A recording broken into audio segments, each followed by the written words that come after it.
Room 411. Prologue. The Witness. I should have left 3 hours ago. The thought loops through my mind as I stare at the spreadsheet glowing on my monitor, numbers blurring together until they're meaningless. My coffee went cold an hour back, a film forming on the surface like skin. Outside the floor-to-ceiling windows of Preston and Hayes Financial, Manhattan glitters with 10,000 lights, indifferent to the fact that I've been staring at falsified accounts for the past 6 days. Richard Preston is laundering money. My boss, the man who hired me straight out of Columbia, who praised my attention to detail, who promised me a partnership track if I kept my head down and worked hard. That man is running dirty cash through shell corporations, buried so deep in our client portfolio that no one would ever find them. No one except me. My hand hovers over the mouse. I should close the file. Walk away. Pretend I never saw the discrepancies in the Meridian Holdings account. Never noticed the pattern of wire transfers that correspond exactly to dates flagged in federal money laundering cases I'd read about in grad school. But I don't close it. Instead, I open another file, then another. Each one confirms what I already know. Preston isn't just hiding money. He's washing millions for someone. Someone dangerous enough that he's risking everything to keep them happy. The office is silent except for the hum of the HVAC system and the distant wail of sirens 17 floors below. Everyone else left hours ago. Even Melissa, Preston's assistant, clocked out at 7 with a sympathetic smile and a reminder that I needed to get a life. I wish I'd listened. My fingers shake as I plug in the USB drive I bought this morning at a bodega 3 blocks away. Cash purchase, no trail. I'd told myself I was being paranoid, but now, staring at evidence of felony fraud, paranoia feels like survival instinct. The files copy slowly, too slowly. I watch the progress bar creep forward, 30%, 40%, while my heart hammers against my ribs hard enough to bruise. A door slams. I freeze, fingers still on the keyboard. The sound came from down the hall, Preston's office. But he left at 6. I watched him go, briefcase in hand, already on his phone before he reached the elevator. Footsteps echo on marble, multiple sets. Coming closer. I yank the USB free, 72%, good enough, and shove it into my blazer pocket.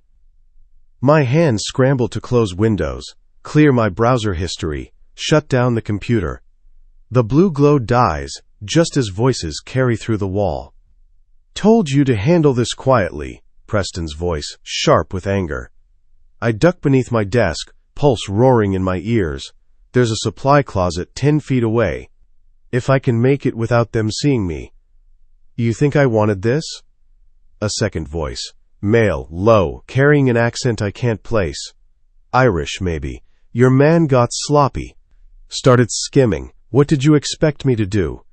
Not kill him in broad daylight. Silence, heavy and suffocating. Are you questioning my methods, Richard? The temperature in the hallway seems to drop. I press my hand over my mouth, terrified that even my breathing will give me away. No, of course not. The police are asking questions. If they trace it back to us, they won't. But if they do, then I'll handle them the same way I handled Marcus. Is that what you want to hear? My stomach lurches. Marcus Chen, the junior analyst who'd been found dead in the Hudson 2 weeks ago. The police called it a mugging gone wrong. Random violence. It wasn't random. I need time, Preston says, voice cracking. The audit's in 3 weeks. If the feds come sniffing around before then, you'll stall them. That's what I pay you for. I can't just... You can, and you will. Because if you don't, Richard, your wife and daughters become collateral. Do we understand each other? Silence again. Then the soft sound of footsteps moving away. I stay frozen beneath the desk, counting my heartbeats. 100. 200. When I finally risk moving, my legs are numb and my hands won't stop shaking. The supply closet. I crawl on hands and knees, not trusting my legs to hold me, and slip inside. Cleaning supplies surround me. Bleach, ammonia, industrial soap. The chemical smell burns my nose, but I don't care. I pull the door shut and lock it from the inside with a tiny twist lock that feels pathetically inadequate. My phone is in my hand before I realize I've pulled it out. 911. 3 numbers. That's all it would take. But Marcus Chen called 911 when his apartment was broken into last month. The police came, took a report, left. 2 weeks later, he was dead. I can't call the cops. Not yet. Not until I figure out who Preston's working for and how deep this goes. The USB drive digs into my ribs through my pocket. Evidence. Real, concrete evidence of everything I've seen. But evidence of what, exactly? Money laundering, yes. Murder? That's just a conversation I overheard. A threat that could be explained away. I need more. The thought terrifies me even as it forms. I need more proof before I can go to the authorities. Enough that they can't ignore it. Enough that Preston and his mystery partner can't make me disappear like they did Marcus. I wait in the supply closet for 2 hours. When I finally risk emerging, the office is empty and dark except for the emergency lighting casting everything in sickly amber. My desk looks undisturbed. No sign anyone knows I was here. I grab my purse, worn leather 3 years old, and head for the elevator on legs that still feel disconnected from my body. The ride down is eternal. 17 floors have never felt so long. The lobby security guard glances up as I pass. Working late again, Ms. Mercer? Big client presentation tomorrow. The lie comes easily. Too easily. I smile at him. Gerald, 62, widower, 3 grandkids whose photos he shows anyone who'll look, and push through the revolving doors into the cold November night.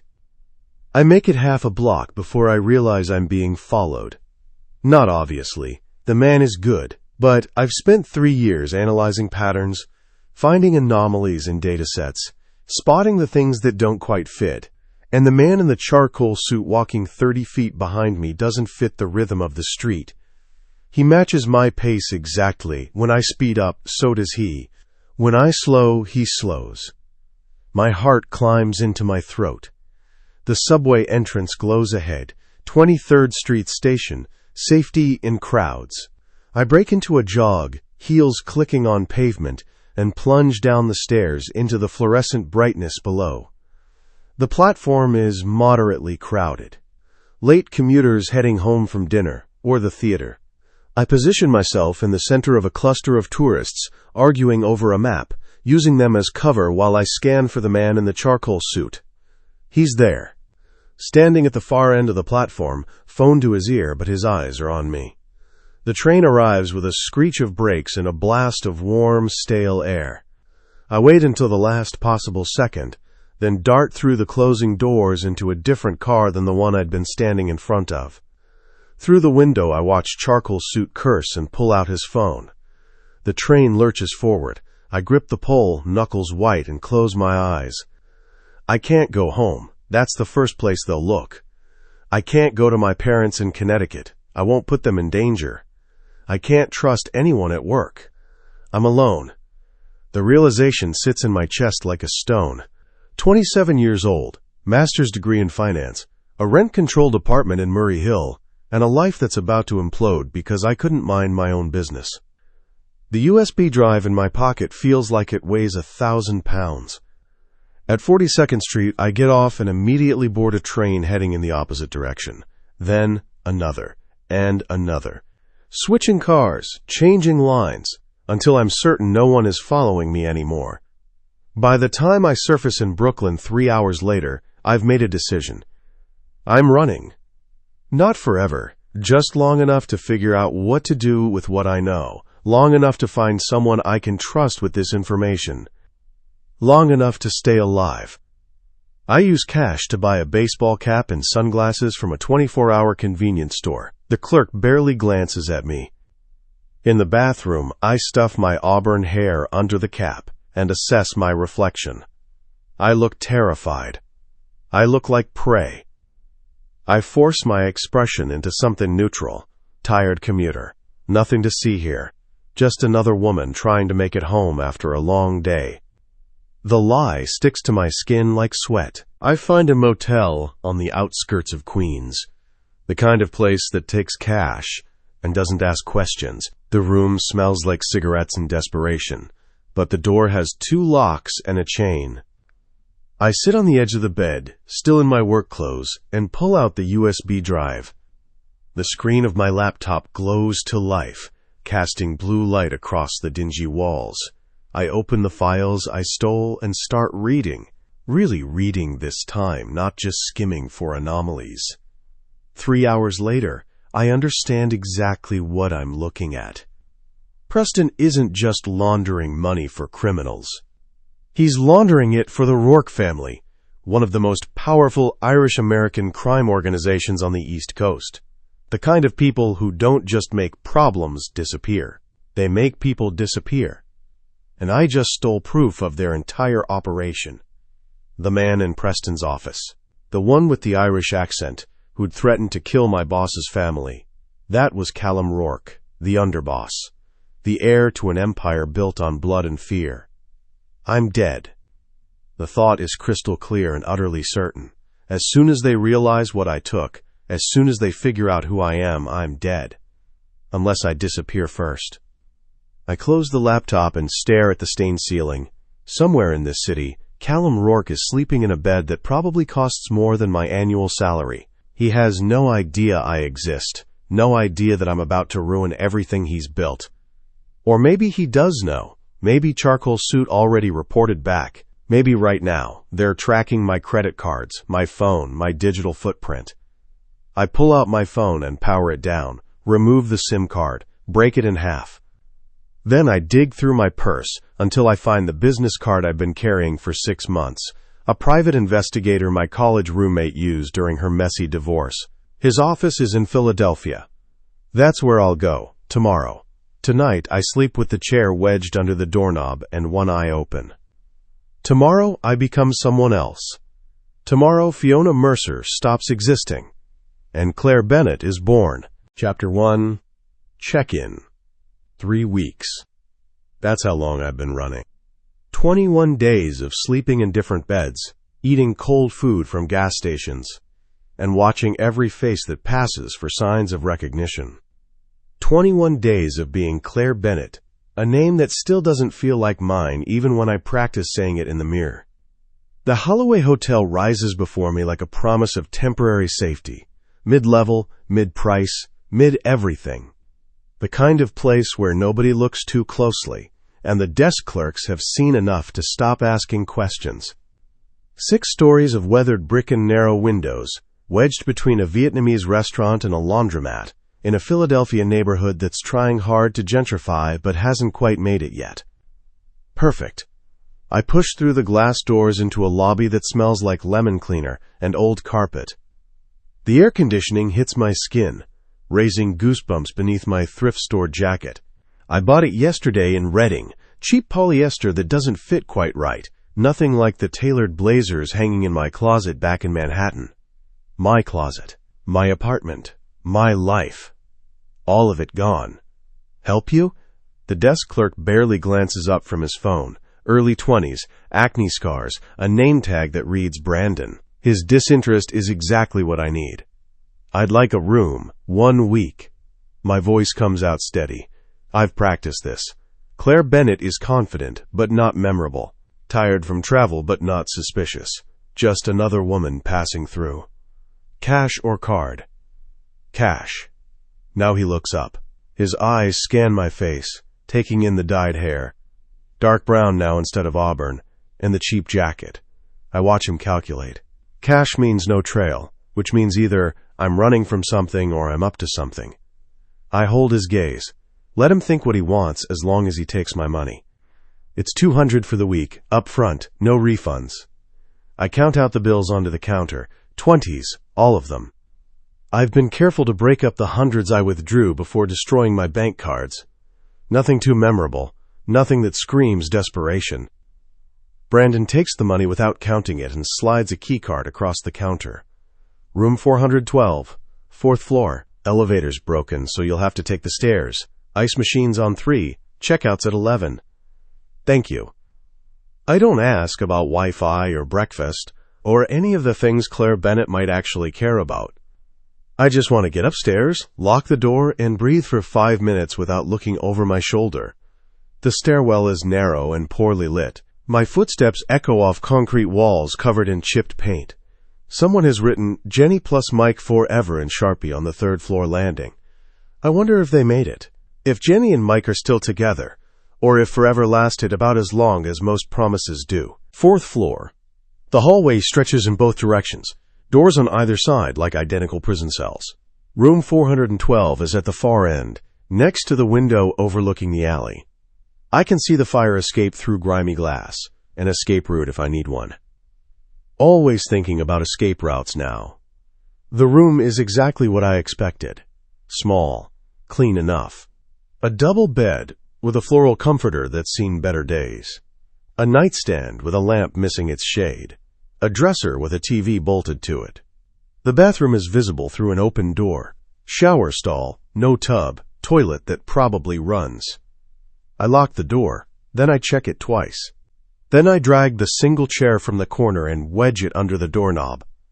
Only then do I let myself breathe. I drop my bag, a nondescript black duffel I bought at a Walmart in New Jersey, onto the bed and sink down beside it. My legs are shaking. They've been shaking on and off for 3 weeks, ever since that night in the office. The USB drive is in my jacket pocket. I carry it everywhere. Can't risk leaving it anywhere. Can't risk someone finding it. The weight of it has become familiar, a constant reminder of why I'm here, why I can't go home. I should plug it in, check the files again, make sure they're still intact, still readable. But I'm so tired. Tired of running, tired of being afraid, tired of jumping at every sound. Instead, I go to the window and look out at the street below. It's early evening. The dinner rush at the Vietnamese restaurant is picking up. I watch people file in and out, normal people living normal lives, a couple holding hands, a family with 2 kids arguing over who gets to carry the takeout bag, an old man walking a small dog. None of them know what I know. None of them are carrying evidence that could bring down a crime family. None of them are being hunted. Movement catches my eye. A black sedan pulling up to the curb across the street. Tinted windows, engine running. My pulse spikes. It's nothing, just someone waiting for pickup. Uber, maybe, Lyft. Normal, completely normal. Except the driver doesn't check his phone, doesn't look at the restaurant or the laundromat or anywhere else. The car just sits there, engine purring, exhaust curling up into the humid evening air. I step back from the window, heart hammering. Paranoid. I'm being paranoid. There are thousands of black sedans in Philadelphia. This doesn't mean anything. But I can't shake the feeling that I'm being watched. I force myself to move away from the window, to unpack my bag even though my hands won't stop shaking. I've learned to travel light. 3 changes of clothes, all purchased in the last 3 weeks. Toiletries. A burner phone I haven't turned on yet. The USB drive. And tucked at the bottom, wrapped in a plastic bag, my real ID, Fiona Mercer's driver's license, social security card, passport. Evidence that I existed before Claire Bennett. I should destroy them, burn them, shred them, flush them down the toilet. But I can't bring myself to do it. Some small, desperate part of me still believes I'll get my life back. That I'll figure out who to trust with what I know, that justice will be served, that I'll wake up one morning and this will all be over. Naive. The word tastes bitter. I shove the IDs back into the bag and head for the bathroom. The mirror shows a stranger. Dark hair, no makeup, shadows under my eyes that make me look 10 years older. I barely recognize myself. Good. The shower is lukewarm at best, but I stand under it anyway, letting the water wash away 3 days of bus stations and rest stops. I've been zigzagging across Pennsylvania, never staying anywhere longer than a night, always paying cash, always using Claire Bennett's name. But I'm tired. So tired. And this place, this anonymous, forgettable hotel, feels safe enough to rest for a week. Maybe longer if I'm careful. I dress in clean clothes, jeans and a t-shirt, both too big, and sit on the edge of the bed. It's quiet here. Just the hum of the air conditioner and the distant sounds of the city outside. Then I hear it. A voice through the wall. Male, low, authoritative. My entire body goes rigid. The wall between my room and 411 is thin enough that I can make out the cadence of his words, but not the words themselves. He's speaking on the phone, tone-clipped and professional. Business call, maybe? I press my ear to the wall, holding my breath. Told you to handle it quietly. Pause. I don't care about excuses. Fix it. Ice floods my veins. The phrasing, the tone. It's too similar to that night in Preston's office. Too similar to the conversation I overheard between my boss and the man who threatened to kill his family. Coincidence. It has to be coincidence. I pull away from the wall, pulse racing. I'm being paranoid again. Lots of men make business calls. Lots of men sound authoritative and impatient. But the fear doesn't listen to logic. I spend the next hour sitting on the bed, knees pulled to my chest, listening to the muffled sounds from next door. Footsteps. The creak of bed springs. The faint sound of a television. Normal sounds. Except nothing feels normal anymore. By the time darkness falls, I've convinced myself I'm safe. Whoever's in 411, he's just another traveler. Just another person staying at a cheap hotel in Philadelphia, for reasons that have nothing to do with me. I'm being ridiculous. I order delivery from the Vietnamese restaurant downstairs, pho and spring rolls, paid for in cash when the delivery guy arrives. I eat sitting on the bed, watching a nature documentary with the volume low, trying to pretend this is normal. Trying to pretend I'm not terrified. Around 11, I brush my teeth and get ready for bed. I leave the chair wedged under the doorknob. I check the locks 3 times. I position myself so I can see both the door and the window. And then, I try to sleep. It doesn't come. Every sound makes me flinch. The creak of the building settling, the distant wail of sirens, the sound of someone walking down the hallway, footsteps fading into silence. And through the wall, more movement from 411. Whoever he is, he's not sleeping either. I'm still awake at 2 a.m. when I hear his door open, hear footsteps in the hallway, hear them pause outside my door. My heart stops. The footsteps move on, down the hall, toward the stairs. I don't breathe until I hear the stairwell door close. This is insane. I'm losing my mind. There's no reason to think the man next door has anything to do with me. No reason to think he's dangerous.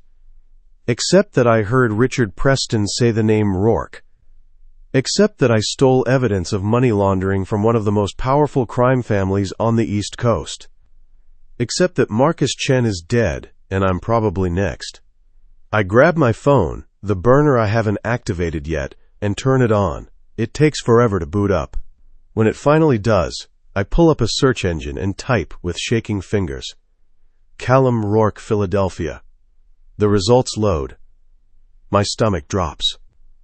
There are no photos. The Rourkes are careful about their public image. But there are news articles. Mentions in business journals about Rourke Hospitality Group, a chain of hotels and restaurants up and down the East Coast. Legitimate businesses, according to the articles. Money laundering fronts, according to the files I stole. One article mentions that the Rourke family recently acquired several properties in Philadelphia, including, my blood turns to ice, including the Holloway Hotel. No. I'm staying at a hotel owned by the family I'm running from. The coincidence is too big, too perfect. They know I'm here. They must know. Why else would I end up at one of their properties? Unless it really is just coincidence. Philadelphia is a big city. Dozens of mid-range hotels. What are the odds that the Rourkes own this specific one? But what are the odds that I'd randomly choose it? I'm spiraling. I know I'm spiraling. But I can't stop the panic clawing up my throat. I shove my clothes back into my bag. I don't bother folding anything. I just need to get out. Now. Before. A knock on my door. I freeze, hand halfway to the zipper on my bag. 3 sharp raps. Professional. Not threatening. But definitely intentional. Ms. Bennett? A male voice. The same voice I heard through the wall. I know you're awake. Oh, God. I'm not here to hurt you. I just want to talk.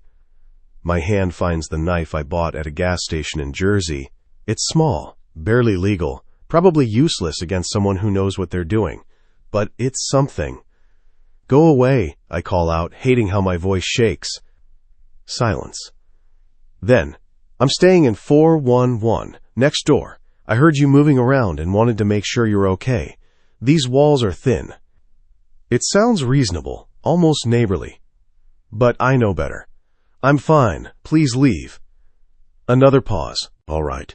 But if you need anything, I'm right next door.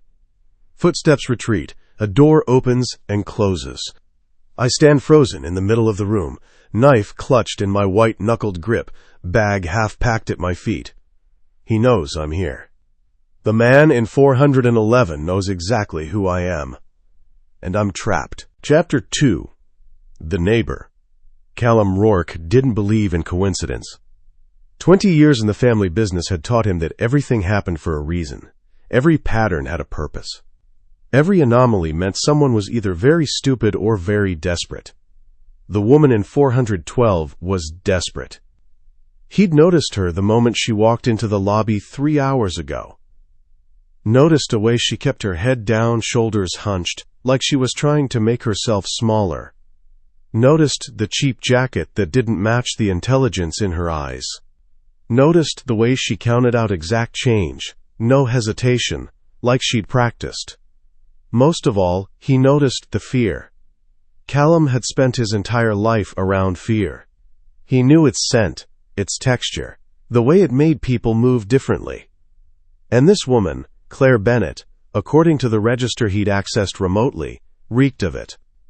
She was running from something. The question was what? He stood at the window of room 411, phone pressed to his ear, only half listening to his lieutenant's report about a shipment delayed in Baltimore. His attention was on the street below, where a black sedan sat idling across from the hotel. Not his men. Which meant someone else was watching the building. Handle it, he said, cutting off whatever excuse his lieutenant was making. I don't care how, just get it done. He ended the call and pulled up the security feed on his tablet. The Holloway was one of a dozen properties his family had acquired in the last 2 years. Low-profile, high-cash businesses perfect for cleaning money. He'd insisted on updating the security systems in all of them. Cameras in every hallway, every entrance, lobby feeds that uploaded to the cloud. Insurance, his father had called it. Control, Callum knew. He scrolled back through the footage until he found her. There, 6:47 p.m. Claire Bennett checking in at the front desk.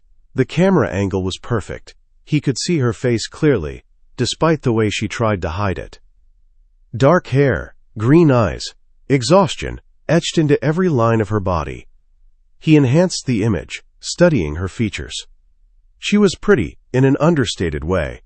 The kind of woman who'd be invisible in a crowd if she wanted to be. Right now, she very much wanted to be. But there was something familiar about her face. Something that tugged at his memory.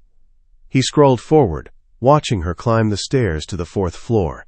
Watching her pause outside 412, checking the hallway before entering. Watching her lock the door and immediately wedge the chair under the handle.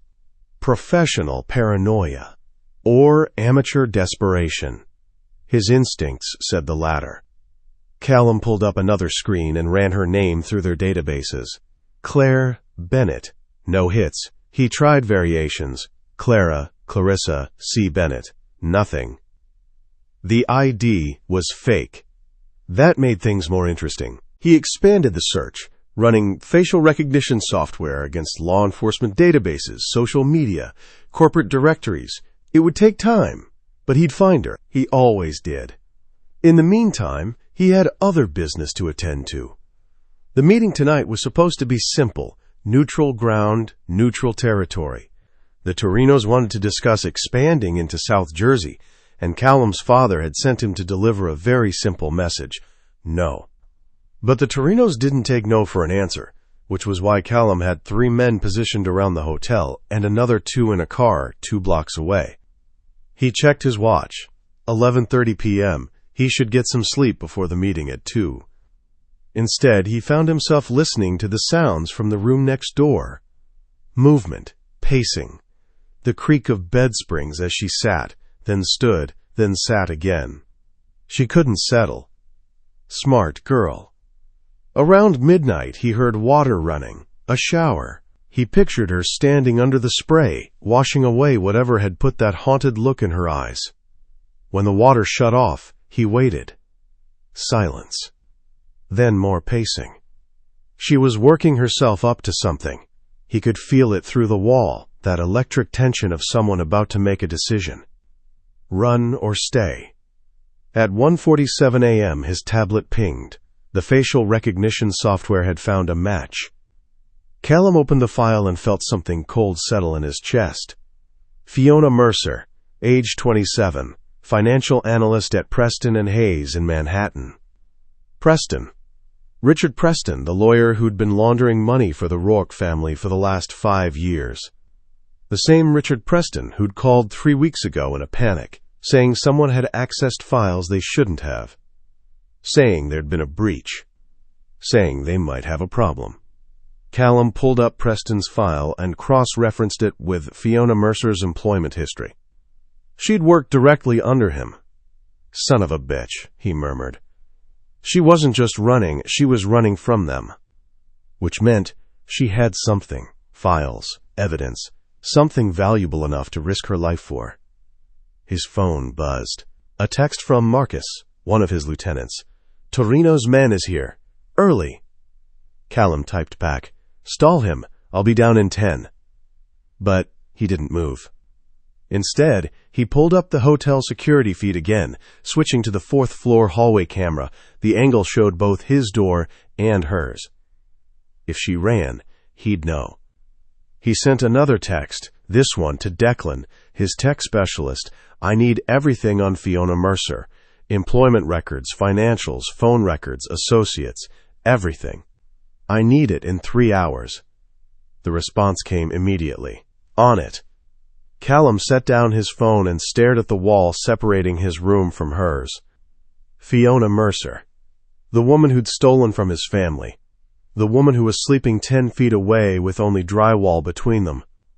The smart thing would be to grab her now, drag her out of that room, take her somewhere quiet, and find out exactly what she knew and who she'd told. But Callum hadn't built his reputation by being impulsive. He needed to know what he was dealing with first, needed to understand her leverage, her plans, her endgame. Needed to understand her. The meeting with the Torinos took 45 minutes. They postured, he declined, they made threats, he made better ones.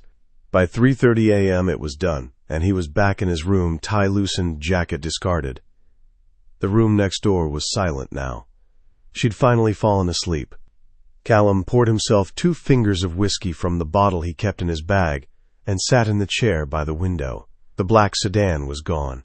Whoever had been watching had given up for the night. Or repositioned. His tablet pinged again, Declan, sending files. Callum opened them and began to read. Fiona Mercer. Born in Hartford, Connecticut, only child. Father was a high school English teacher, mother a nurse. Both still alive, still living in the same house where Fiona grew up. She'd graduated summa cum laude from Columbia with a master's in finance.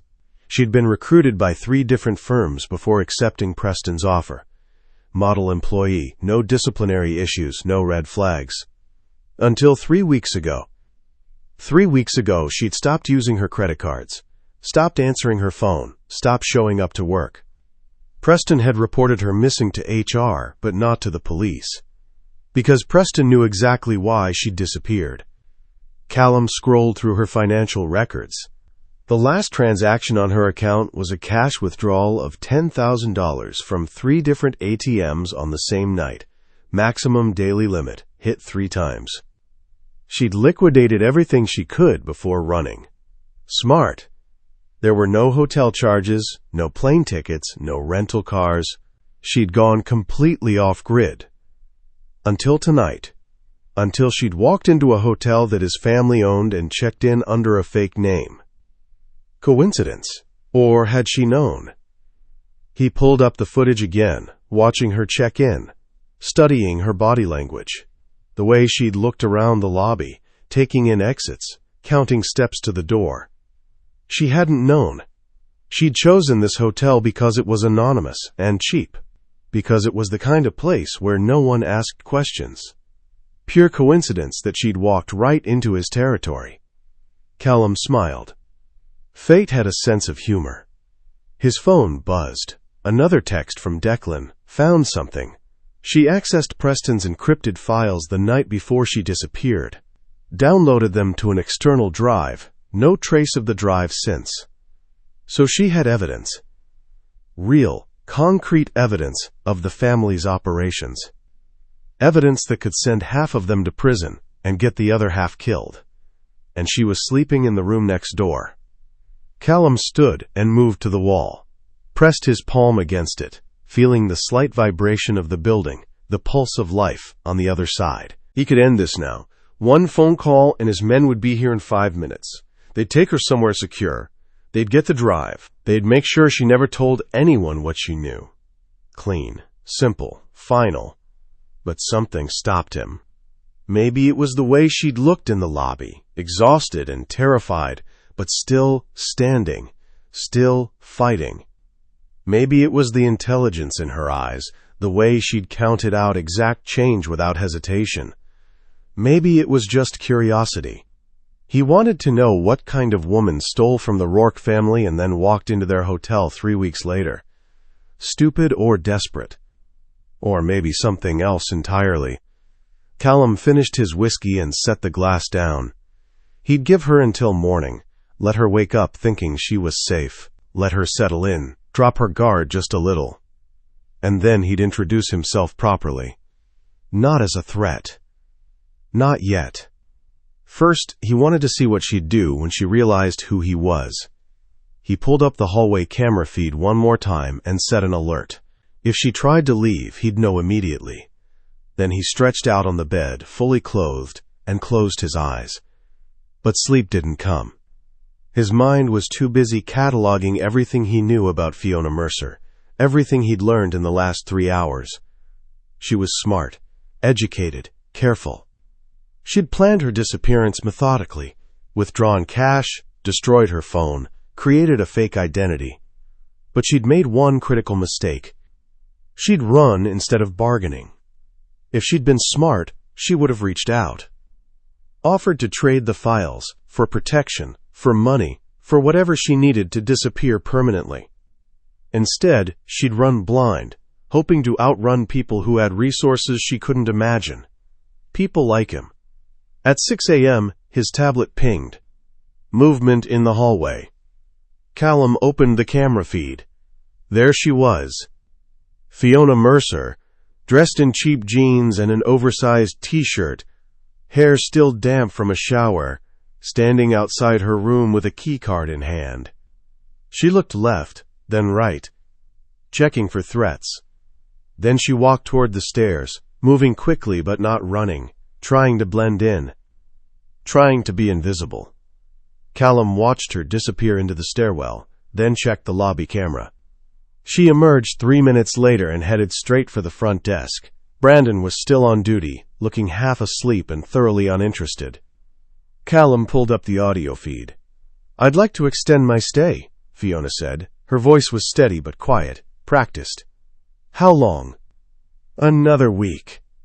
Brandon barely looked up. "That'll be another 200. Callum watched her count out the money. 20s again. Nothing larger, nothing memorable. She was trying so hard to disappear. And she had no idea she'd already been found. Brandon handed her a receipt and went back to his phone. Fiona turned toward the stairs. and froze. Callum was standing in the lobby doorway, coffee cup in hand, dressed in slacks and a button-down shirt. Professional, unthreatening. Their eyes met.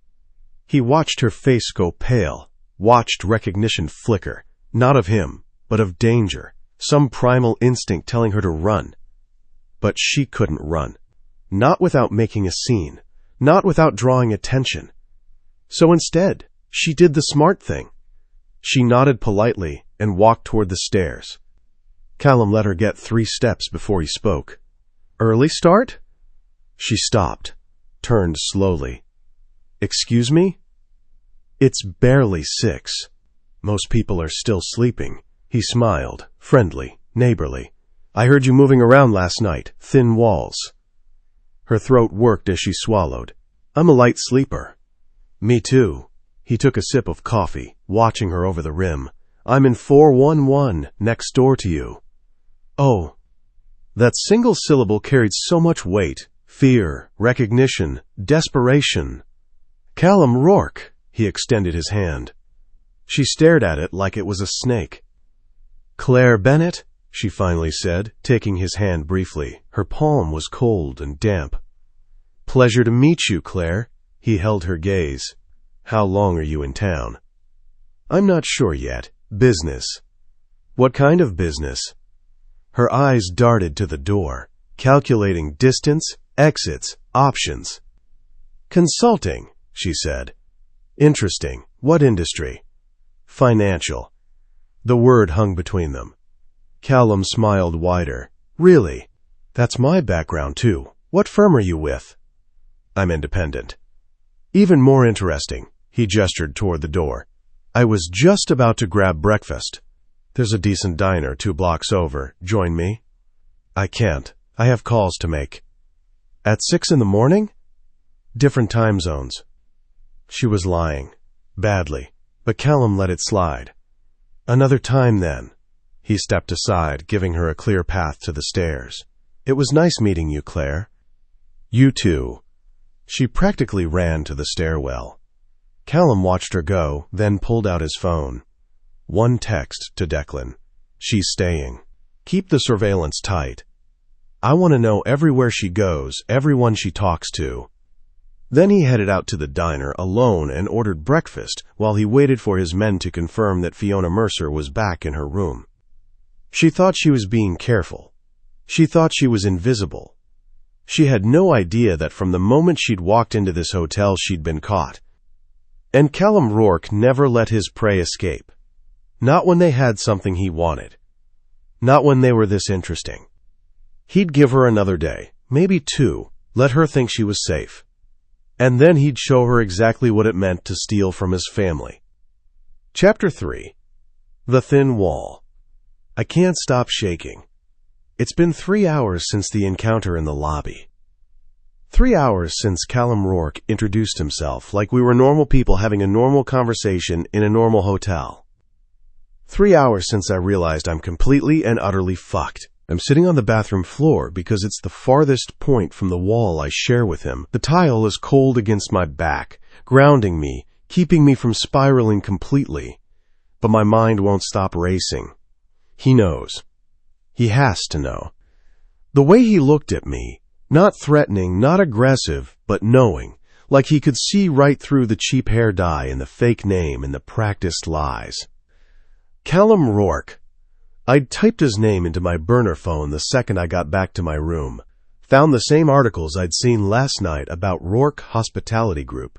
Found mentions of his father, Patrick Rourke, alleged head of the Irish-American crime syndicate that controlled everything from Boston to Baltimore. Found absolutely nothing about Callum himself. No photos. No social media presence. No interviews or public appearances beyond a few mentions in business journals as CFO of the family's legitimate holdings. A ghost. Which made sense for someone who did the kind of work his family specialized in. I pressed my palms against my eyes, trying to think through the panic. Maybe I'm wrong. Maybe he doesn't know who I am. Maybe the lobby encounter was exactly what it looked like. A neighbor being neighborly, a businessman making small talk. Maybe I'm paranoid. but paranoia has kept me alive for 3 weeks. My phone buzzes. The burner, not my old one. I destroyed that the first night. I stare at the screen. Unknown number. Every muscle in my body locks up. I don't answer, can't answer, just watch it ring until it goes to voicemail. 30 seconds later, a text arrives from the same number. This is Brandon from the front desk. You left your receipt. I can bring it up, or you can grab it when you're free. The breath I've been holding releases in a rush. It's nothing, just the desk clerk. But the adrenaline doesn't fade. I force myself to stand, to splash cold water on my face, to look at myself in the mirror. The woman staring back is a stranger, dark hair plastered to her skull, shadows under her eyes, lips bitten raw. I look terrified. I look guilty. I need to leave, now, before. A sound from next door stops me cold. Footsteps, heavy, purposeful, moving across the room toward the wall we share. Then silence. I hold my breath, straining to hear. Nothing. Then, a knock on the wall, not hard, almost gentle. 3 soft raps, like someone checking to see if I'm home. My heart hammers against my ribs. I don't respond, don't move. Just stand frozen in the bathroom doorway, staring at the wall like I can see through it. Another knock, firmer this time. Ms. Bennett? His voice carries through the thin barrier, smooth, controlled. I know you're there. Oh, God. I heard you come back. A pause. We should talk. About what? My voice comes out strangled. About why you're really here. The floor tilts beneath me. I don't know what you mean. Yes, you do. Another pause. Open your door, please. It's the please that terrifies me most. Polite. Reasonable. A predator pretending to be civilized. I'm not opening my door. Silence stretches between us, thick and suffocating. Then, fair enough, but you should know, I'm not your enemy, Fiona. My real name. He said my real name. The room spins. I grab the doorframe to keep from falling. That's not my name. It is. Fiona Mercer, age 27, former employee of Preston and Hayes Financial. You disappeared 3 weeks ago after downloading files that don't belong to you. No. You're mistaken. I'm not. His voice is closer now, like he's pressed against the wall. You accessed Richard Preston's encrypted servers the night of October 15th. You copied approximately 40 gigabytes of data to an external drive. Then you withdrew $30,000 in cash and went dark. He knows everything. Every detail. Every step I took. I don't. You do. He cuts me off. And right now, you're trying to figure out how to run. You're probably looking at the fire escape outside your window, wondering if you can make it down before my men get to you. I am looking at the fire escape. How does he know that? Here's what's going to happen, he continues, tone almost conversational. You're going to stop panicking. You're going to sit down and think rationally. And you're going to realize that running isn't going to work. You don't know what I'm capable of. A low laugh. Yes, I do. You're smart, careful, methodical. You planned this disappearance down to the last detail. But you made one mistake. What's that? You walked into my hotel. The words land like a physical blow. This is one of 24 properties my family owns. We control the security systems, the staff, the surveillance.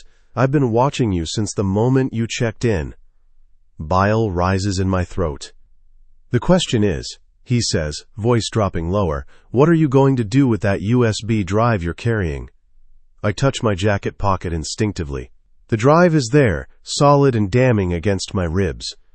Who says I have it? You haven't let that jacket out of your sight. You even wore it into the shower. I could hear the fabric rustling through the pipes. It's either in your pocket or taped to your body somewhere. My money's on the pocket. He's right. About all of it. What do you want? My voice breaks on the last word. Another pause, longer this time. Open your door and we'll talk about it. So you can kill me? If I wanted you dead, you'd already be dead. Matter of fact. No emotion. I want to know what you plan to do with those files, who you've talked to, what your endgame is. And then you'll kill me. That depends entirely on your answers. At least he's honest. I sink down to the floor, back against the wall, phone clutched in my shaking hands. Think. I need to think. He has all the power here, all the resources, all the leverage. But I have the files. How do I know you won't just take the drive and make me disappear? You don't. He sounds almost amused. But consider this. If all I wanted was the drive, I would have taken it already. You were asleep for 3 hours last night. I could have walked in at any point. The thought makes my skin crawl. So why didn't you? Because I want to know who you are. What made a financial analyst with no criminal record and no connections decide to steal from the Rourke family? Your family is laundering money for criminals. Yes. The casual admission stuns me. That doesn't bother you? Why would it? It's what we do. A pause. But that's not why you took those files. You could have reported Preston to the SEC or the FBI. Instead, you ran. Why? Because Marcus Chen reported his suspicions and ended up dead in the Hudson. Because I heard Preston on the phone with Callum's father, heard the threats, heard the casual discussion of murder. Because I'm terrified. But I don't say any of that. I want immunity, I say instead. Protection, a new identity. I'll give you the files in exchange for my life. Silence. Then you don't trust the authorities to protect you? Do you? Another low laugh. No, I don't. Then we understand each other. Perhaps. Movement on his side of the wall. But you're not in a position to negotiate, Fiona. You came to me, remember? You walked into my territory. By accident. Doesn't matter. You're here now. And unless you want to spend the rest of your very short life looking over your shoulder, you're going to need my help. Why would you help me? Because you have something I need, and I have something you need. A pause. Mutually beneficial arrangement. What do you need? Those files contain information about more than just my family's operations. There are details about our competitors, our suppliers, our law enforcement contacts. I need to know exactly what's on that drive before I decide what to do with you. And if I refuse, then you leave this hotel and take your chances with the half-dozen other criminal organizations who'd kill to get their hands on that information. Or with the FBI, who'd put you in witness protection until you testify, assuming you survive that long. He's not wrong. The files I stole don't just implicate the Rourkes. They implicate everyone Preston was working with. Every client, every transaction, every dirty deal. I'm a liability to more people than I can count. How do I know I can trust you? You can't, brutally honest, but your options are limited. You can trust me and maybe survive, or you can run and definitely die. Your choice. I close my eyes, pressing my forehead against my knees. He's right. About all of it. I'm trapped. I need time to think. You have until tomorrow morning. After that, my patience runs out. Footsteps retreat. A door opens and closes. He's gone. I sit on the floor for a long time, phone in my lap, mind racing through scenarios. Run. He'll catch me. He's already proven he knows where I am, what I'm doing, probably what I'm thinking. Go to the police. They can't protect me. Marcus proved that. Give him the files. He'll kill me the second he has what he wants. Keep the files and negotiate, maybe. Maybe if I'm smart enough. If I play this right, if I can convince him I'm more valuable alive than dead. But every option ends the same way. With me, dead or owned. I pull out the USB drive, turning it over in my hands. Such a small thing, barely weighs anything. But it contains enough information to destroy empires. And right now, it's the only thing keeping me alive. My phone buzzes again. Another text from the unknown number. But this time, it's not the desk clerk.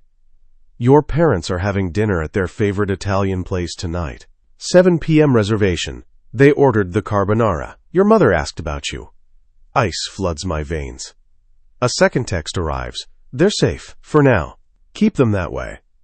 The message is clear. Cooperate or they die. I stare at the screen until it goes dark. Then I stand on shaking legs and walk to the window. The black sedan is back, parked in the same spot. Engine running. Watching.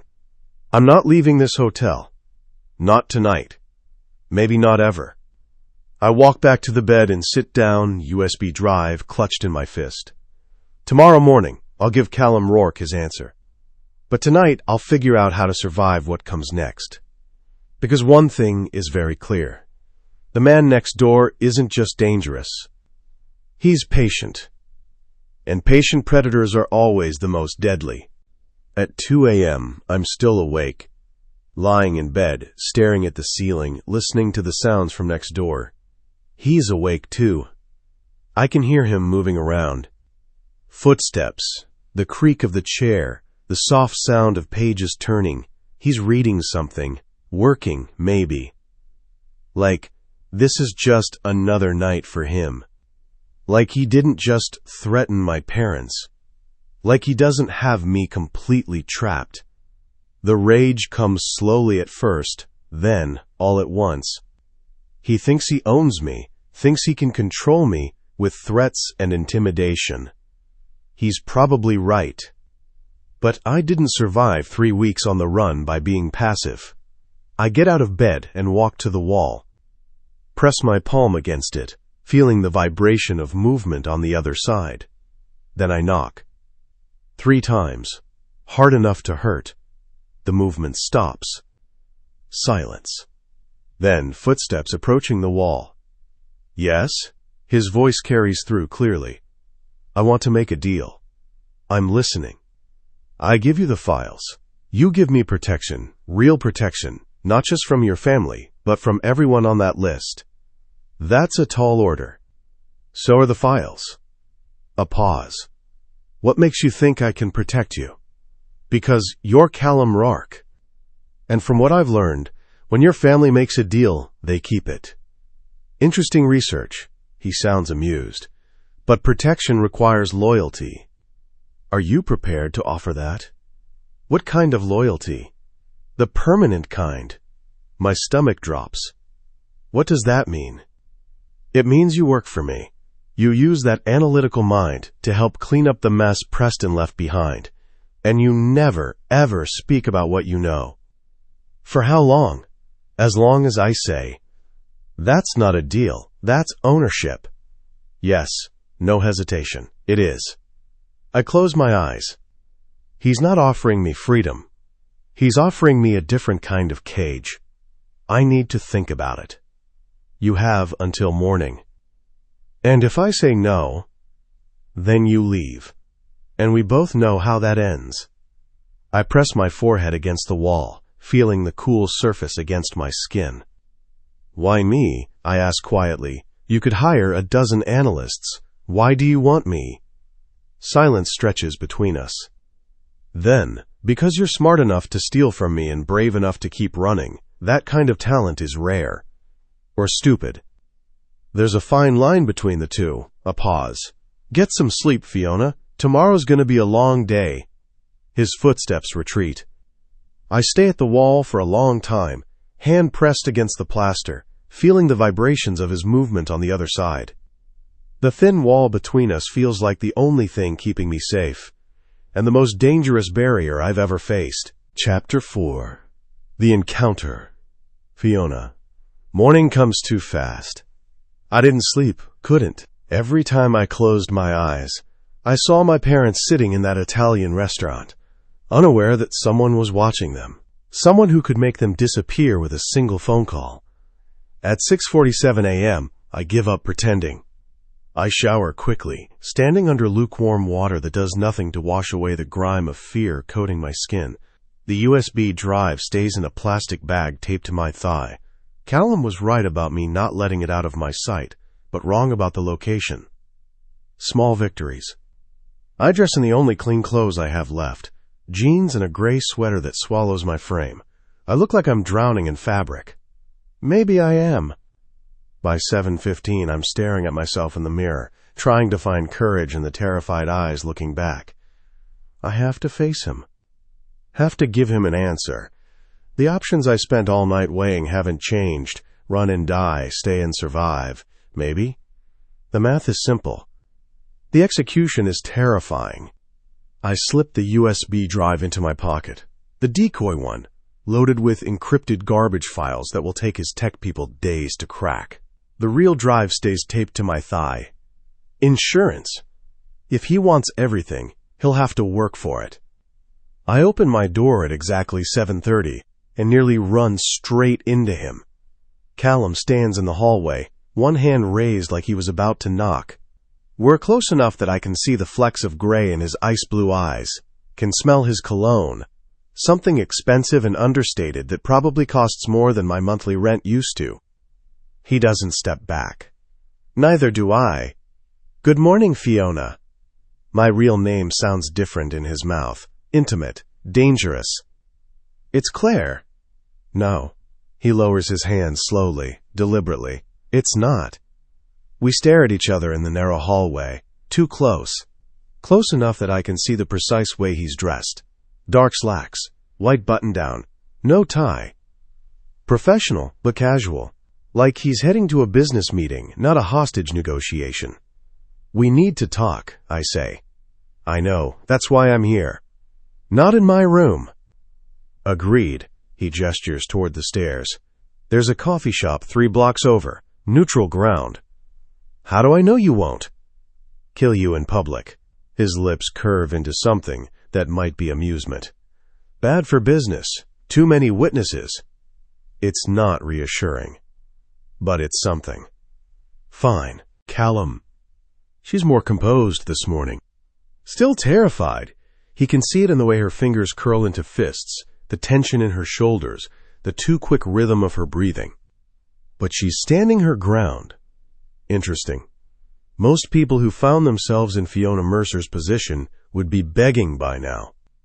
Crying, pleading, offering anything and everything to save their lives. She's negotiating. Callum gestures for her to precede him down the stairs. She hesitates. Smart, not wanting him at her back, but ultimately complies. He follows at a careful distance, watching the way she moves. Quick, economical steps. No wasted motion. She's probably mapped out every exit between here and the coffee shop, calculated her chances of running. Close to 0, but he respects the effort. The morning air is cool, threatening rain. Philadelphia in November is gray and damp, the kind of weather that seeps into your bones. Fiona pulls her jacket tighter. The coffee shop is called The Daily Grind, one of those aggressively hipster places with exposed brick and reclaimed wood furniture. Not one of his properties, which is precisely why he chose it. Neutral ground, like he promised. He holds the door open. She walks through without looking at him, heading straight for a table in the back corner where she can see both entrances. Tactical thinking. He likes that. Coffee, he asks. Black. Anything to eat? I'm not hungry. Liar. He can hear her stomach growling from here, but he doesn't push. Just walks to the counter and orders 2 black coffees and a plate of croissants. When he returns, she's sitting with her back to the wall, hands wrapped around nothing, eyes scanning the room for threats. Relax, he says, setting her coffee in front of her. My men aren't here. How do I know that? Because if they were, you'd already be in a car headed somewhere much less pleasant than this. She picks up the coffee with shaking hands, takes a sip, grimaces. It's terrible. Yes. He breaks off a piece of croissant. But it's not poisoned, if that's what you're worried about. The thought crossed my mind. He eats the croissant slowly, watching her watch him. The silence stretches between them, heavy with unspoken threats and desperate calculations. Finally, she speaks. I'll give you the files. Callum sets down his coffee. In exchange for? Protection. Real protection. For me and my parents. Define real. New identities. Relocation. Enough money to disappear properly. He leans back in his chair, studying her. That's a significant investment for a USB drive I could simply take. You could try, her chin lifts, but I encrypted it, military grade. It'll take your people weeks to crack, and by then, I'll have sent copies to every news outlet and law enforcement agency I can think of. Bluff. A good one, but still a bluff. If she had the capability to do that, she would have done it already. You're lying. Her jaw tightens. Try me, Callum smiles. I don't think I will, because I think you're smarter than that. You know that going public means painting a target on your back that no witness protection program can cover. You'd be dead within a month. So would your family's operations. Perhaps, but you'd still be dead. He takes another sip of terrible coffee. Mutually assured destruction only works if both parties value their survival equally. I'm willing to die for my family, Fiona. Are you willing to die for your principles? The color drains from her face. I didn't think so. He leans forward, elbows on the table. So let's discuss realistic terms. Fiona? He's right.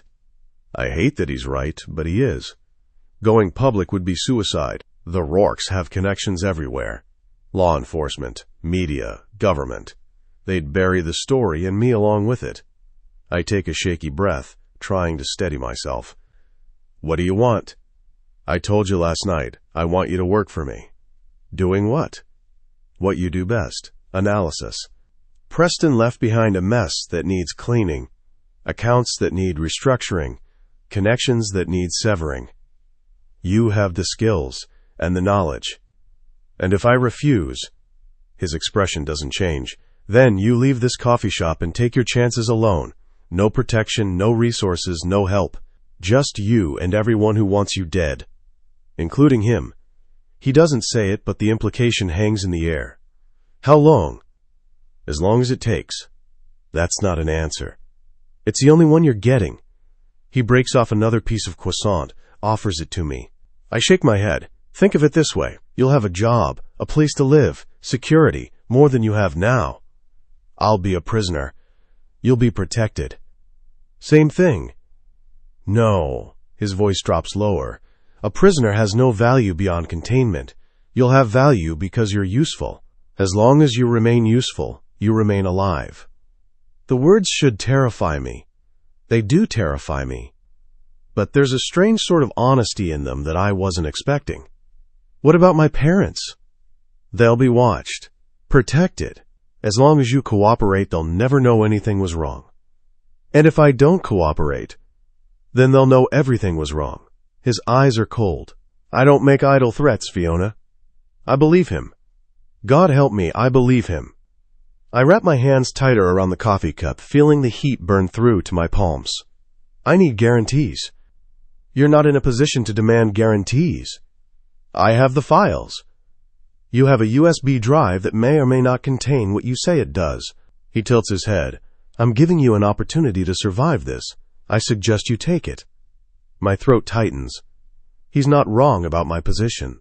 I have nothing except a single piece of leverage that's only valuable if he believes I'll use it.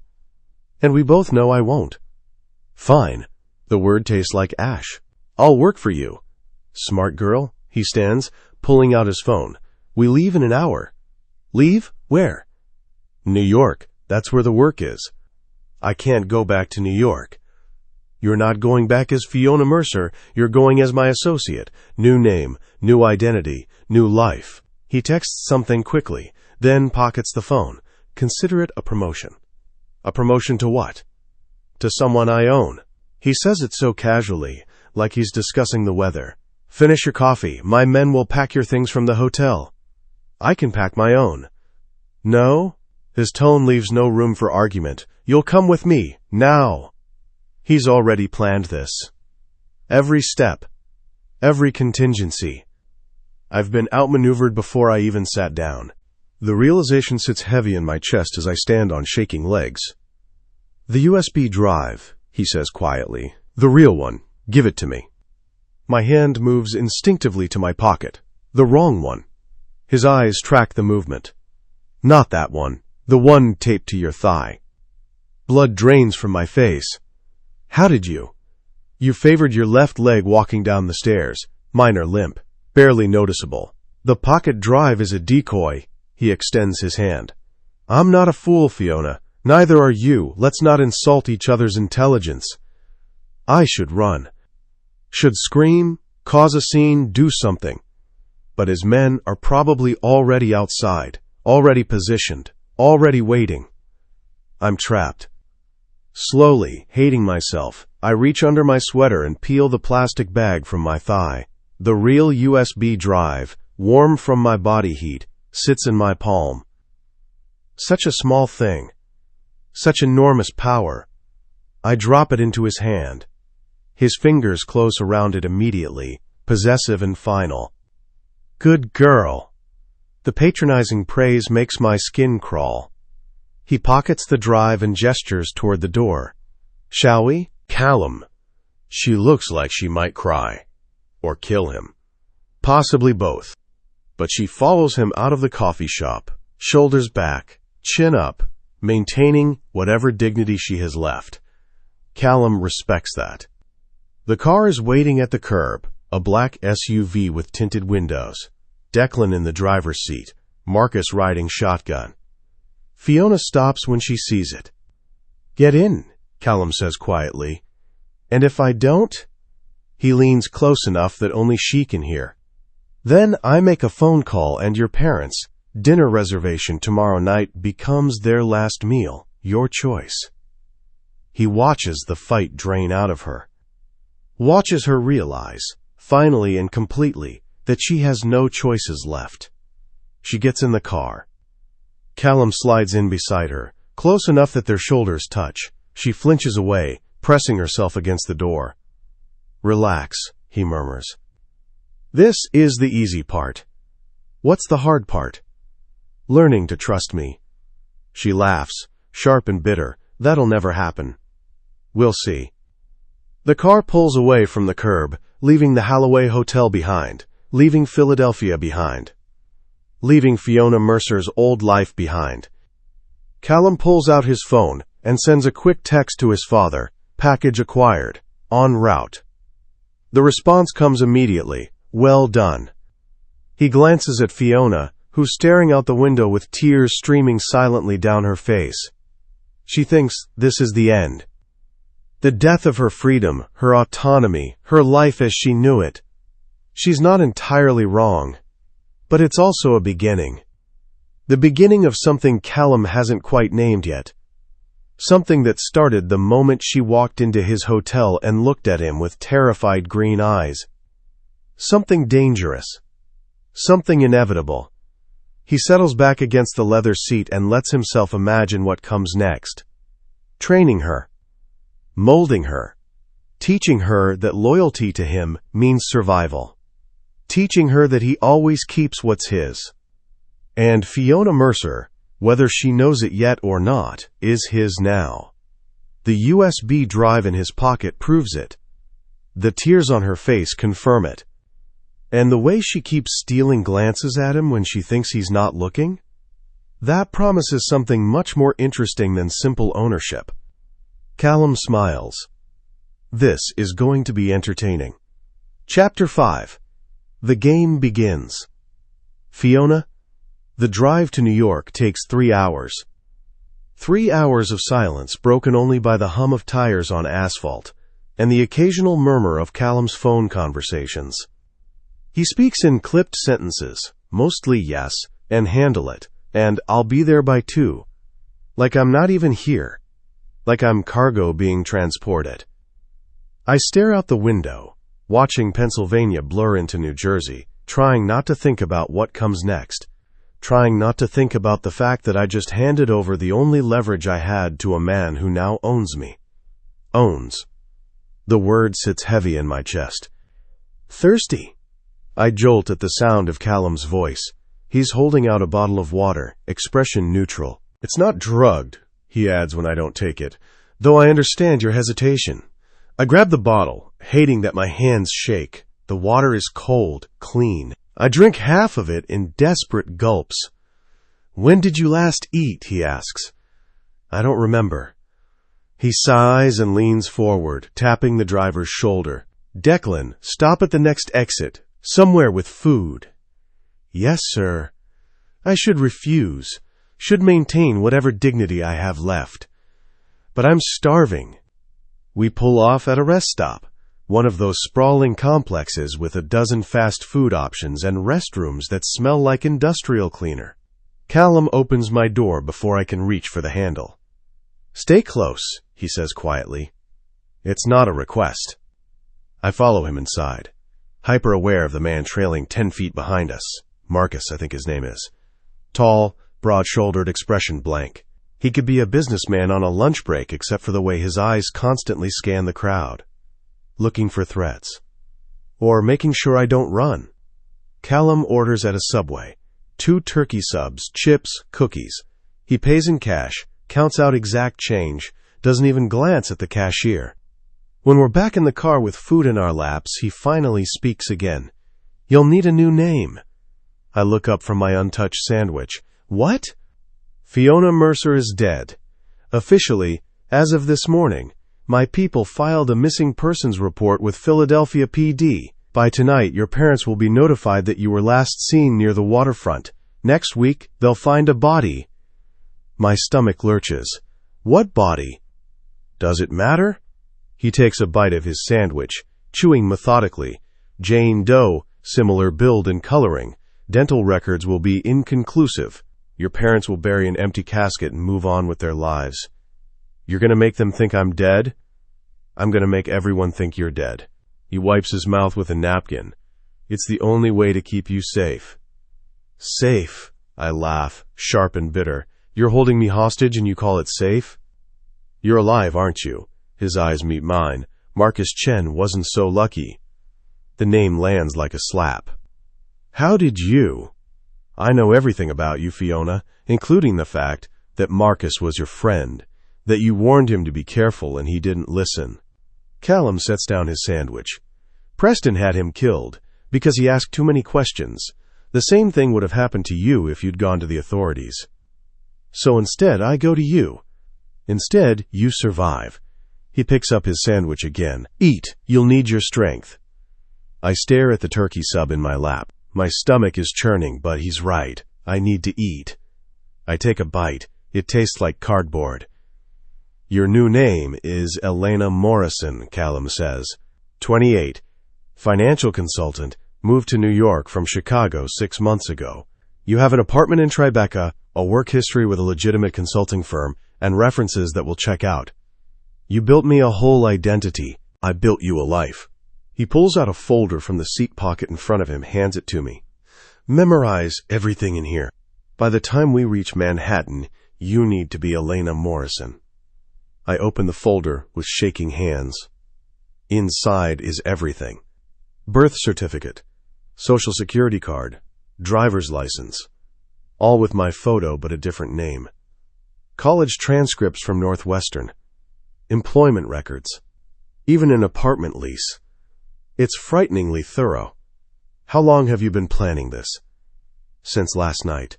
He says it so casually, like creating an entire identity in 12 hours is normal. I told you, I'm not a fool. I knew you'd accept my offer. It wasn't an offer. It was a threat. Semantics. He gestures to the folder. Start reading, Callum. She reads for the rest of the drive.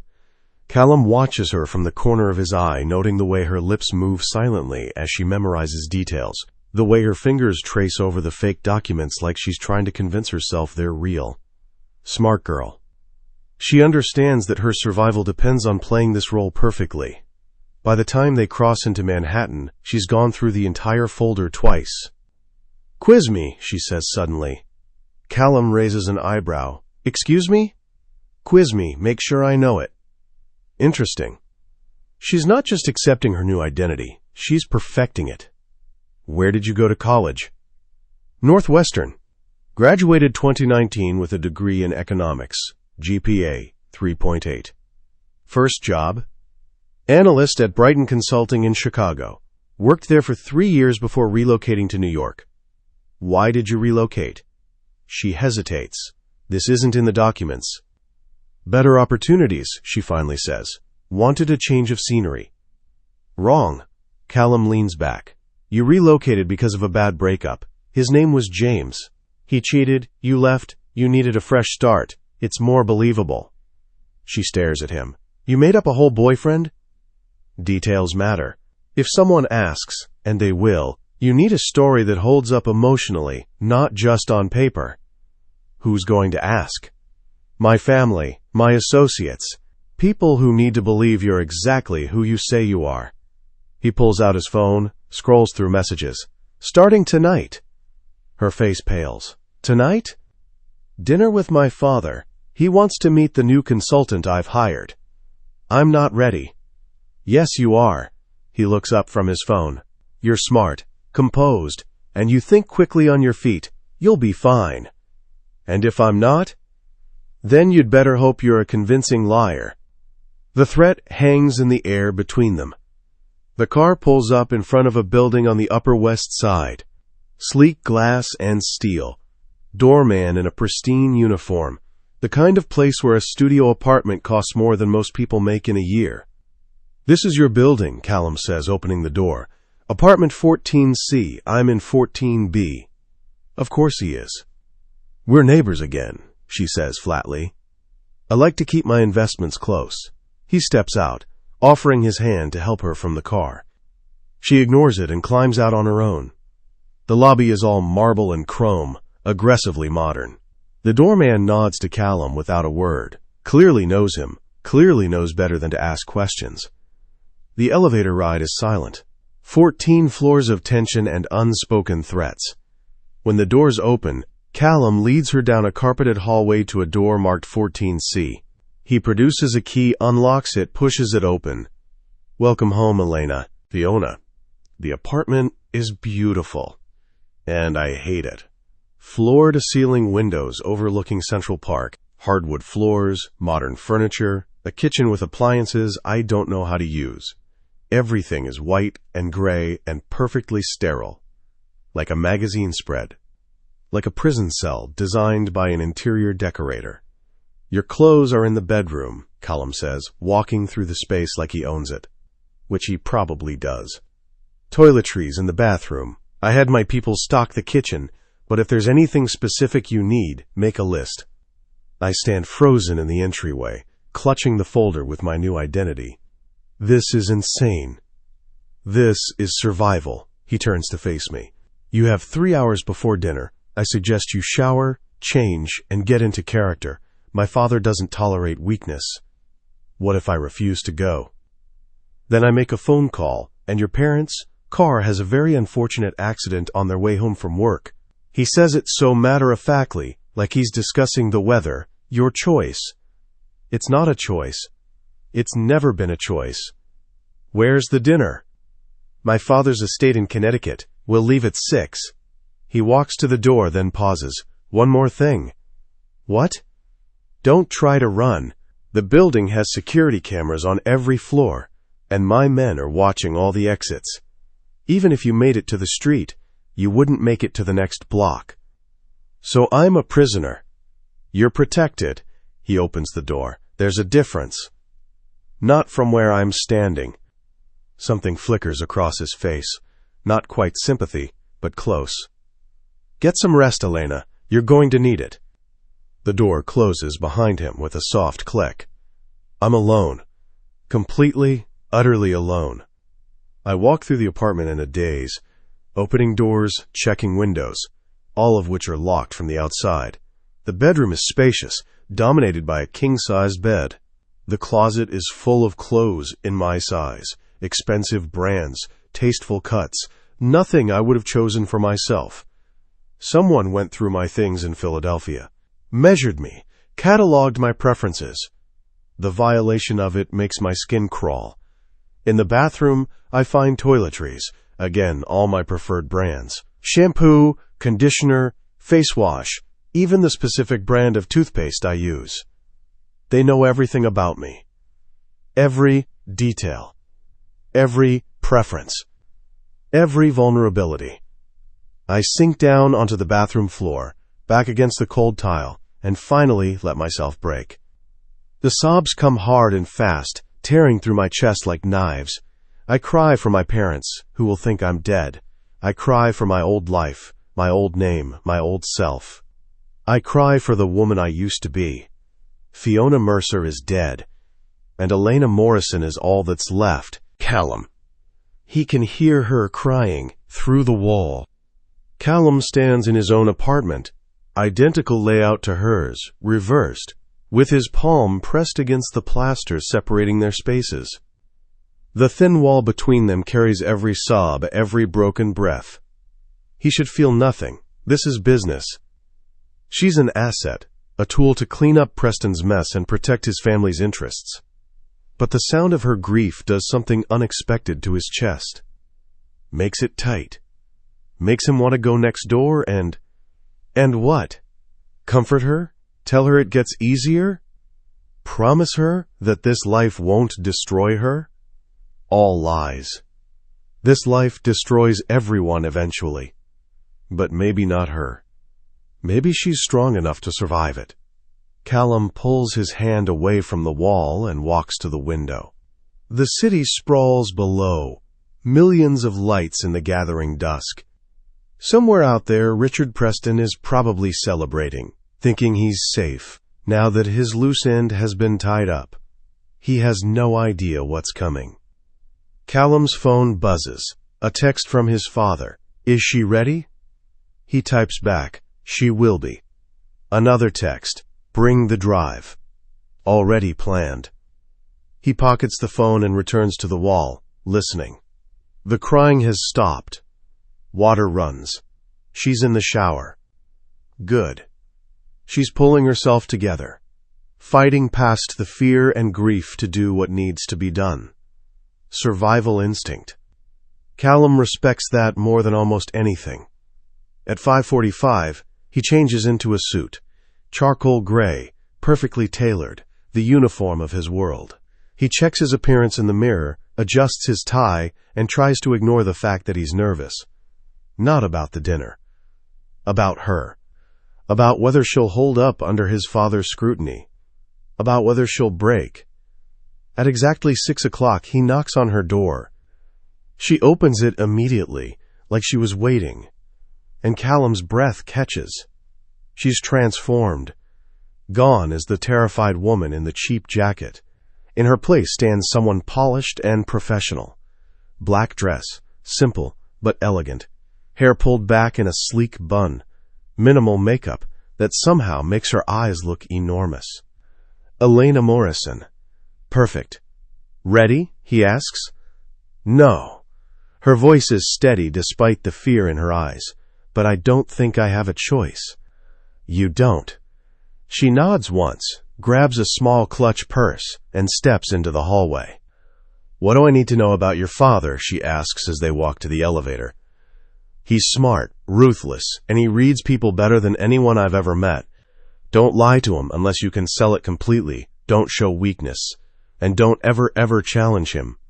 Sounds terrifying. He is. The elevator doors open. But so am I, and you survived me. She looks at him then, really looks at him, and Callum sees something shift in her expression. Not acceptance exactly, but understanding. She's starting to learn the rules of this game. Starting to understand what it takes to survive in his world. One question, she says as they descend. What? When do I get to stop being terrified? Callum considers lying, considers giving her false hope. But she deserves honesty. You don't, he says quietly. Fear keeps you sharp, keeps you alive. The day you stop being scared is the day you make a fatal mistake. The elevator doors open to the lobby. Elena Morrison steps out first, shoulders back, chin up, playing her role perfectly.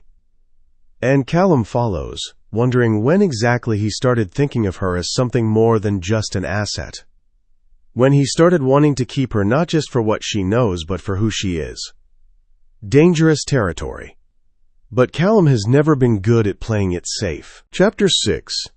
The Slip. Fiona. The Rourke estate is exactly what I expected. And, somehow, worse. We drive through iron gates that probably cost more than my parents' house, past manicured lawns and sculptured hedges, toward a mansion that looks like it was transplanted from the Irish countryside.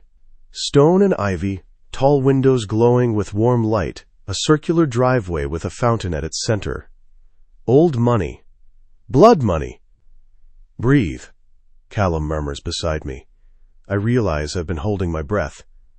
I'm fine. You're terrified. He doesn't sound critical, just observant. That's normal, but don't let him see it. Your father. Patrick Rourke.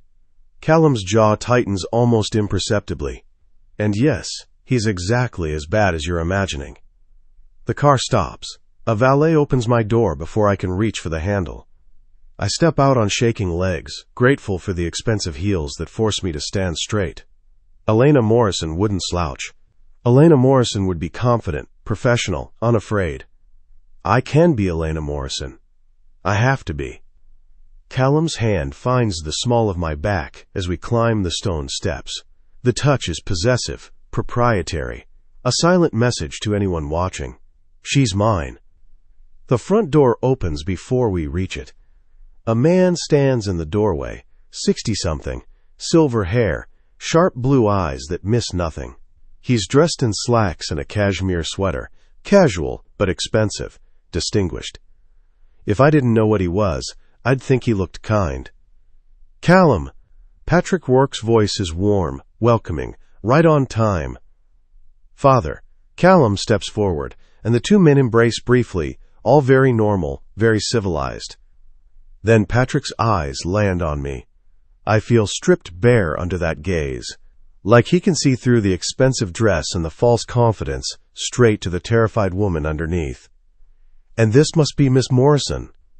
His accent is subtle, Irish, softened by decades in America, but still present in the way he shapes his vowels. I extend my hand. Elena. It's a pleasure to meet you, Mr. Rourke. Patrick, please. He takes my hand, holds it a beat too long. Callum's told me so much about you. Lie. Callum probably told him the bare minimum. All good things, I hope. He says you're brilliant with numbers, that you can see patterns where others see chaos. Patrick releases my hand and gestures us inside. We'll see if that's true. It's a test. Everything tonight is a test. The interior of the house is overwhelming. High ceilings, crystal chandeliers, artwork that probably belongs in museums. We pass through a foyer into a dining room dominated by a table that could seat 20. Only 3 places are set. At the head of the table, and one on either side. Patrick takes the head. Callum pulls out the chair to the right for me, then sits across from me on the left. Strategic positioning. I'm facing Callum, which means Patrick can watch both of us simultaneously. A server appears, older woman, professionally neutral, and pours wine without being asked. I hope you don't mind, Patrick says, lifting his glass. I took the liberty of choosing the menu. Callum mentioned you're not vegetarian. Another test. Seeing if I'll correct him, seeing how much Callum actually knows about me. That's very thoughtful, thank you. We toast to new beginnings, Patrick says, and I take a small sip. The wine is excellent. Probably costs more per bottle than I used to make in a week. So, Elena, Patrick sets down his glass. Tell me about yourself. Callum says you worked in Chicago before relocating to New York. The interrogation begins. Yes, sir. I was with Brighton Consulting for 3 years, primarily corporate restructuring and financial analysis. What brought you to New York? I remember Callum's coaching in the car. Details matter. A relationship that ended badly. I needed a fresh start. Ah. Patrick's expression softens with what might be genuine sympathy, or might be complete fabrication. I'm sorry to hear that. What was his name? James. And what did James do? My mind races. We didn't discuss this. I have to improvise. He was a lawyer, corporate law. We met through work. Let me guess. He chose his career over you? Something like that. Patrick nods knowingly. Men like that don't deserve women like you. You're better off without him. The server returns with the first course, some kind of soup, beautifully presented. I pick up my spoon, grateful for the momentary reprieve. Callum tells me you've agreed to help us with a delicate matter, Patrick says conversationally. My hand stills over my soup. Across the table, Callum's expression doesn't change, but I see the warning in his eyes. Careful. Yes. Financial restructuring. I understand some accounts need reorganizing. Reorganizing, Patrick smiles. Diplomatic, I like that. He tastes his soup, considering me. What do you know about our business, Elena? Everything. I know everything. Only what Callum's shared. That you run several hospitality ventures and investment firms. And what do you think of our business? The question is loaded. I set down my spoon. I think every business has aspects that require discretion. My job isn't to judge, it's to analyze, optimize, and protect. Patrick's smile widens. Smart answer. It's an honest one. Even better, he leans back in his chair. Do you know why Callum chose you for this position? Because I'm good at what I do. You're good at what you do, Patrick agrees, but so are a dozen other analysts we could have hired. Why you specifically? I glance at Callum. He's watching me with an unreadable expression. Think. What would Elena Morrison say? Because I'm not from your world. I have no connections to your competitors, no loyalty to anyone else. I'm a blank slate. And a blank slate can be written on, Patrick finishes, molded, controlled. The word hangs in the air, or trusted. I counter. A blank slate has nothing to hide. Patrick laughs. Genuine this time. Oh, I like her, Callum. She's got spine. Callum's lips curve into something that might be pride. I thought you would. Callum. She's performing brilliantly. Better than he expected, honestly. Every answer is measured, intelligent, just deferential enough without being obsequious. She's playing the role of Elena Morrison perfectly. But it's the moments in between that fascinate him.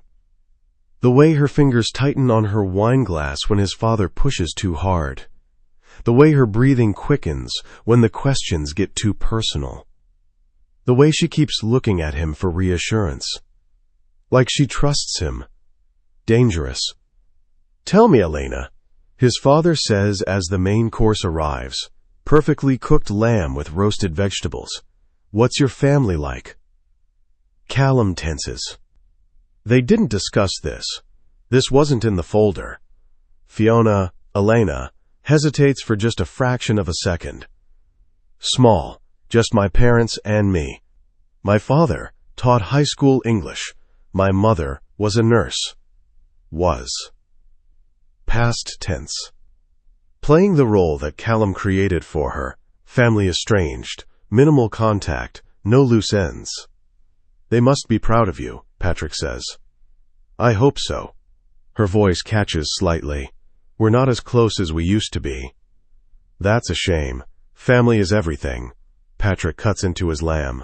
Don't you agree, Callum? Always. Callum meets his father's eyes. Family loyalty is paramount. The subtext is clear. She's under our protection now. She's family. Patrick nods slowly. Indeed. The rest of dinner passes with safer topics. Politics, the stock market. A fundraiser Patrick is hosting next month. Elena holds her own, demonstrating enough knowledge to seem informed, but not so much that she appears threatening. Perfect. By the time dessert arrives, some elaborate chocolate creation, Callum can see her exhaustion setting in. The performance is taking its toll. Thank you for a lovely evening, she says when Patrick finally sets down his fork. But I should probably... One more thing. Patrick pulls an envelope from his pocket. Your employment contract. I need you to sign it before you begin work tomorrow. He slides it across the table.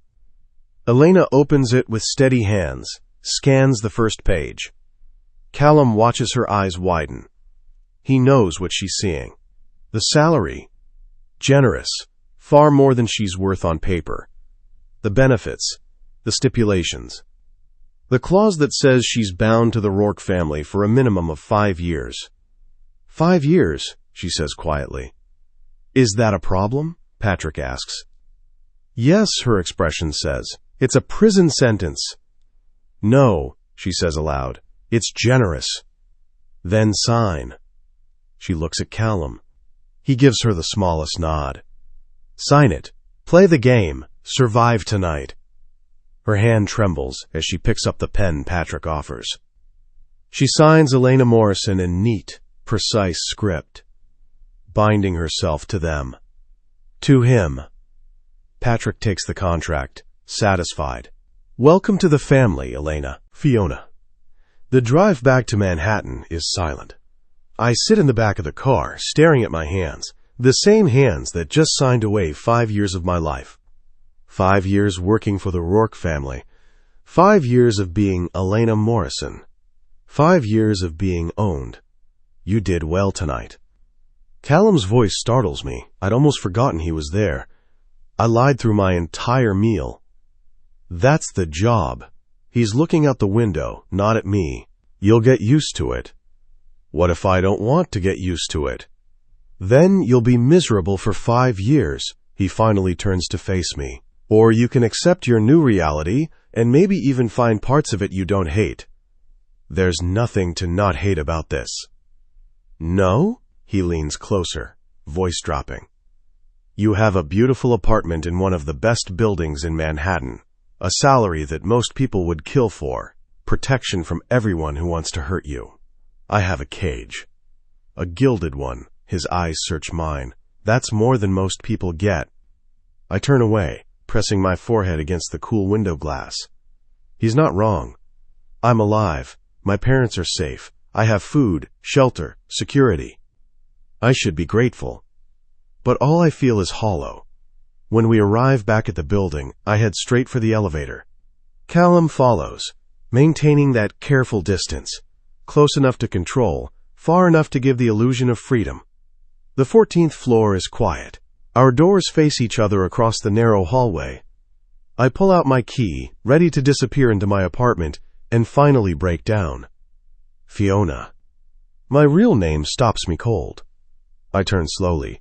It's Elena now. You made sure of that. Not here. He steps closer. When it's just us, you're Fiona. Why? Because I want you to remember who you are, what you're capable of. Another step. We're inches apart now. Because Elena Morrison is a role you play. But Fiona Mercer, she's the one who survived. The words do something unexpected to my chest. Make it tight.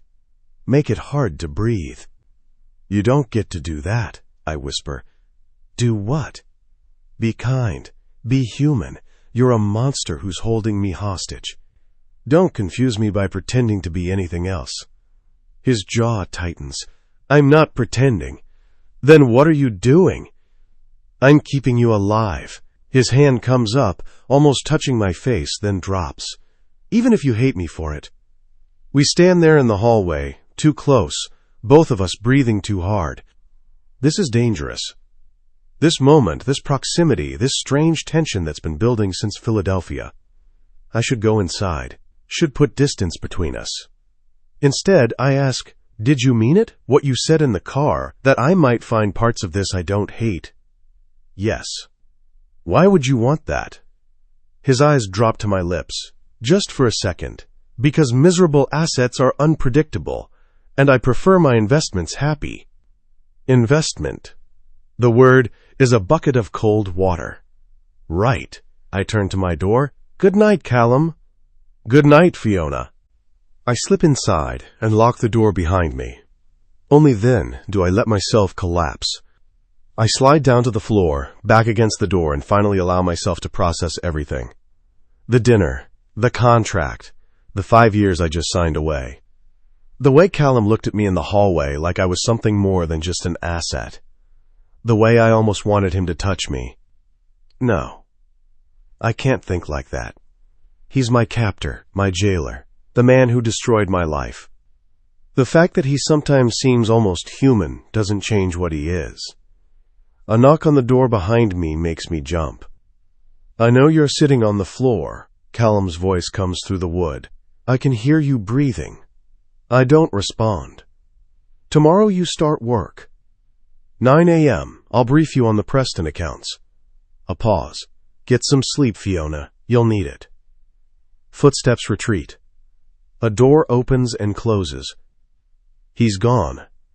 I stay on the floor for a long time, listening to the sounds of him moving around next door. The apartment is identical to mine, reversed, which means the wall between our bedrooms is exactly the same as it was at the hotel. Thin. Too thin. I can hear water running. He's in the shower. I force myself to stand, to walk to my bedroom, to prepare for bed. But as I lie in the darkness, staring at the ceiling, all I can think about is the man on the other side of the wall. The man who owns me. The man who called me by my real name when no one else can. The man who's somehow both my greatest threat and my only protection. And the terrifying realization that I'm starting to depend on him. Starting to need him. Starting to wonder what would happen if I stopped fighting. If I just surrendered. The thought should horrify me. Instead, it feels almost like relief. Chapter 7. The Negotiation. Callum. She's 20 minutes early. Callum looks up from his laptop as Fiona, enters his home office at 8:40 a.m. She's dressed professionally in tailored slacks and a silk blouse, hair pulled back, minimal makeup.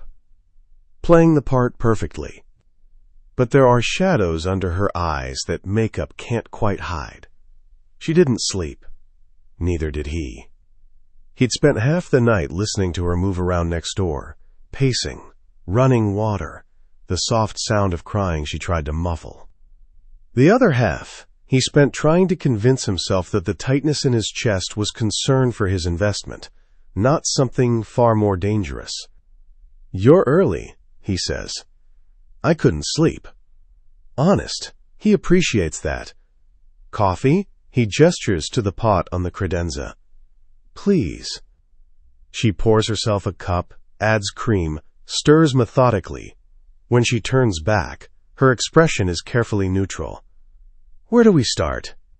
Straight to business. Also appreciated. Callum pulls up a file on his laptop, angles the screen so she can see.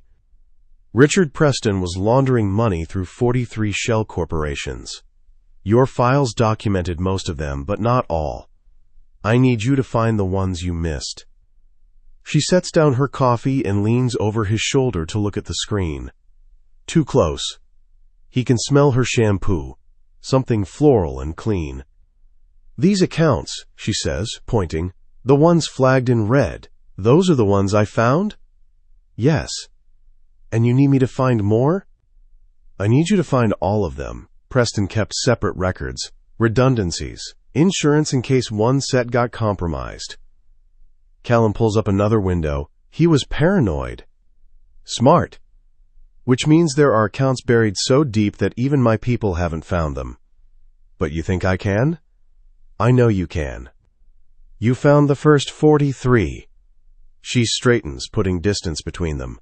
That took me 6 months of access to his systems. I don't have that access anymore.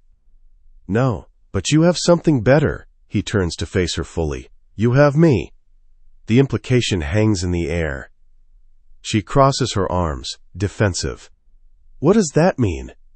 It means I can get you into any system you need, any database, any server, any account. Preston's dead, by the way. Her face goes white. What?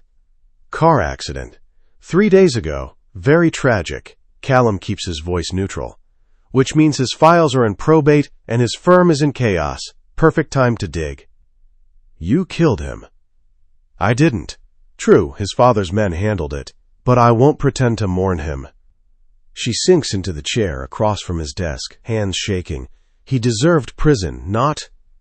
He deserved what he got. Callum's voice hardens. He was going to have you killed, Fiona. You and your parents and anyone else who might have known what you knew. Don't waste sympathy on him. I'm not. She stops, takes a breath. I just wanted him to face justice. He did. Ours. The words settle between them, heavy and final. So what now? she asks quietly. I find the rest of the accounts, and then what? You don't need me anymore? Callum studies her. The fear in her eyes isn't about the work. It's about what happens when she's no longer useful. The contract you signed is for 5 years, he reminds her. Even after we clean up Preston's mess, there will be other projects, other analyses. You'll earn your keep. As your prisoner. As my employee. He stands, walks around the desk, leans against it so he's closer to her. There's a difference. Is there? She looks up at him, and there's something raw in her expression, because it feels like I'm still in a cage, just a nicer one. You want freedom? He crouches down so they're eye level. Then prove you can be trusted. Do the work. Keep your head down. Show me that you're loyal.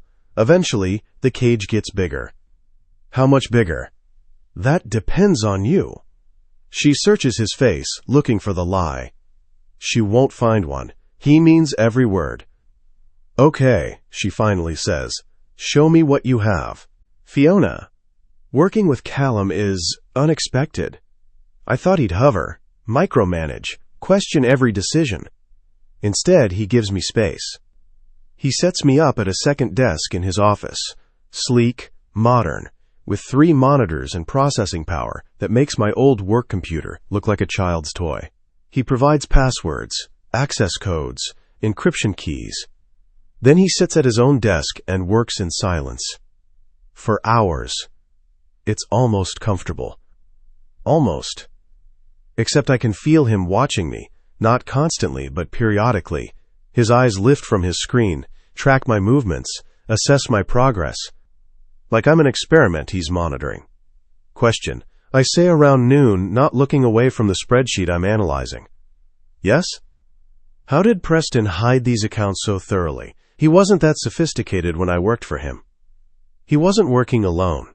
Callum's chair creaks as he leans back. He had help, someone with serious technical skills. Who? That's what I need you to find out. I turn to face him. You don't know? I have suspicions, but I need proof. He stands, walks over to my desk. Look at this pattern. He leans over me, one hand braced on the desk, the other pointing to a section of data. We're close again. Too close.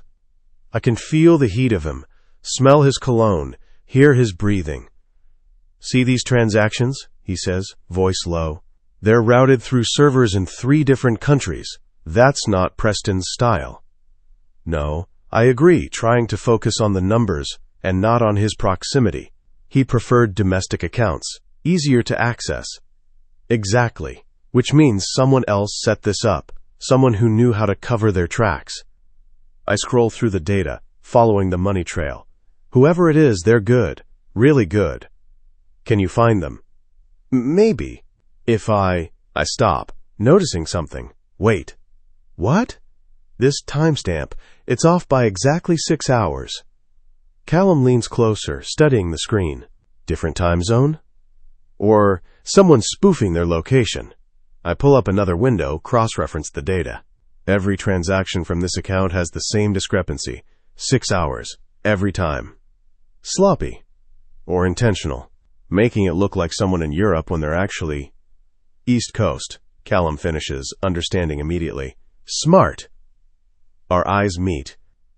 We're inches apart, both leaning over the same screen, both breathing a little too fast. I need access to Preston's personal email, I say, voice shakier than I'd like. Not just his work account. If he was communicating with a partner, it would be off the books. I can get that. Callum doesn't move away. What else? His phone records, bank statements, anything that shows a pattern of contact with someone outside the firm. Done. Just like that? Just like that. His lips curve slightly. I told you, I can get you into any system you need. That's terrifying. That's power. He finally straightens, putting distance between us. I'll have everything by this afternoon. In the meantime, keep digging. He returns to his desk, but the tension doesn't dissipate. It hangs in the air, thick and suffocating.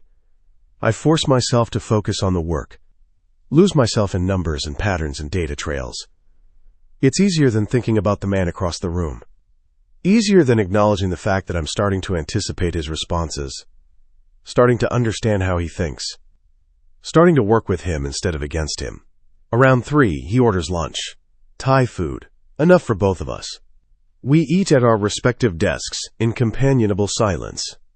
It feels almost normal. Almost like we're colleagues instead of captor and captive. Can I ask you something? I venture between bites of pad thai. You just did. I roll my eyes. Can I ask you something real? He sets down his chopsticks, gives me his full attention. Depends on the question. Why did you really choose me for this? There are analysts with more experience, better credentials. Why me? Callum is quiet for a long moment. Because you're not afraid to steal from people who terrify you, he finally says. That takes a particular kind of courage. Or stupidity. I haven't decided which yet. Probably stupidity. Probably. His eyes hold mine, but I respect it either way. The compliment catches me off guard. Thank you. You're welcome. He picks up his chopsticks again. Now get back to work. I'm not paying you to chat. Callum. By 7 p.m., she's found 3 more accounts. Callum watches her face light up each time she cracks another layer of encryption, follows another money trail to its source. She's brilliant. He knew that, intellectually, her file said as much. But seeing her work, watching her mind make connections that his own analysts missed, is something else entirely. She's wasted in financial consulting. She should be working for intelligence agencies, or running her own firm. Instead, she's here, with him. Because he made her. The thought should satisfy him. Instead, it feels almost like guilt. Found something, she says suddenly, voice tight with excitement. Callum crosses to her desk. Show me. She pulls up an email chain, heavily encrypted, recently recovered from Preston's deleted files. Look at this. Preston was communicating with someone using the codename Architect. Based on the content, Architect was the one setting up the offshore accounts. Callum scans the emails. Technical jargon, meeting times, vague references to the project.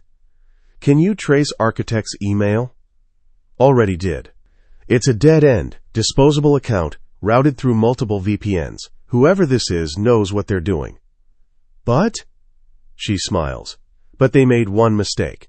This email here, she points, was sent at 3:47 a.m. Eastern Time. Preston responded within 5 minutes. So they're in the same time zone. More than that, look at Preston's calendar for that day. She pulls up another window. He had a meeting scheduled for 9 a.m., which means when Architect emailed him at 3 in the morning, Preston was either still awake or woke up immediately to respond. Meaning it was urgent. Meaning it was someone important, someone whose messages he prioritized even in the middle of the night. Callum leans closer, studying the data.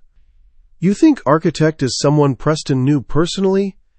I think Architect is someone Preston trusted, maybe even feared. She pulls up more emails. Look at the language. It's not professional. It's familiar, almost intimate. She's right. The emails read less like business correspondence and more like conversations between friends or family. Run a linguistic analysis, Callum says. Compare Architect's writing style to everyone in Preston's contact list, personal and professional. That'll take time. We have time. She nods, already pulling up the software she'll need. Callum should go back to his own desk, should give her space to work. Instead, he stays close, watching over her shoulder as she begins the analysis. You're hovering, she says, without looking up. I'm observing. It's distracting. Good. She turns to glare at him. Why is that good? Because distracted Fiona makes mistakes, and mistakes reveal patterns I wouldn't otherwise see. That's manipulative. That's strategy. He allows himself a small smile. You're doing it too, by the way. Doing what? Testing me, seeing how far you can push before I push back. Her glare intensifies. I'm not? You are. He crouches beside her chair, bringing them to eye level. You've been pushing since this morning. Small things. Coming early. Asking questions. Challenging my methods. Seeing where the boundaries are. And I'm letting you, because I want to see how far you'll go. The air between them changes. Charges. What happens when I find the boundary, she asks, voice barely above a whisper. You tell me. They stare at each other, neither backing down, both aware they're playing a dangerous game. Fiona breaks first, looks away. I should get back to work. Yes, you should. But neither of them moves. Callum. His phone rings, shattering the moment. He answers without checking the caller ID. What? We have a problem. His father's voice, tight with anger. Someone leaked information about the Connecticut deal. The feds are asking questions. Callum straightens immediately. How much do they know? Enough to be problematic. I need you here. Now. I'm in the middle of... Now, Callum. The line goes dead. Callum pockets his phone and turns to Fiona. I have to go. I heard. She's already closing windows, shutting down her analysis. Should I? Stay here, keep working. I'll be back by morning. What if? If anyone knocks on your door, don't answer. If your phone rings, don't pick up. If anything feels wrong, text me immediately. He's already grabbing his jacket. Understood? Yes, but... He stops at the door, looks back at her. She's standing now, arms wrapped around herself, fear creeping back into her expression. She's afraid to be alone, afraid of what might happen without him there to protect her. The realization does something to his chest. You'll be fine, he says, softer than he intended. No one knows you're here except my father and my most trusted men. You're safe. Okay. She doesn't look convinced. Callum crosses back to her, cups her face in his hands before he can stop himself. Fiona, look at me. She does. I will come back. And when I do, you'll still be here. Safe. Understand? Yes. He should let her go. Should walk out the door and focus on the crisis his father just dropped in his lap. Instead, he does something reckless. He kisses her forehead. Gentle, brief, almost reverent. Then he's gone, leaving her standing in his office, hand pressed to the spot he kissed, expression shocked. And Callum is halfway to Connecticut before he allows himself to process what he just did. What it meant. What it's going to cost him. Because he just broke his own rule. Never get emotionally involved with assets. And Fiona Mercer is rapidly becoming more than just an asset. She's becoming something he can't afford to lose. Chapter 8. The night before. Fiona. He's been gone for 4 hours. I'm still standing in the exact spot where he left me, fingers pressed to my forehead where his lips touched. It meant nothing. It was just... What? Reassurance? A gesture meant to calm his skittish asset? But it didn't feel like nothing. It felt like a promise. I forced myself to move, to sit back down at the desk, to pull up the analysis I was running before his father called. The linguistic comparison is at 63%, should be done in another hour. I try to focus on the data streaming across the screen, but my mind keeps wandering. To the kiss.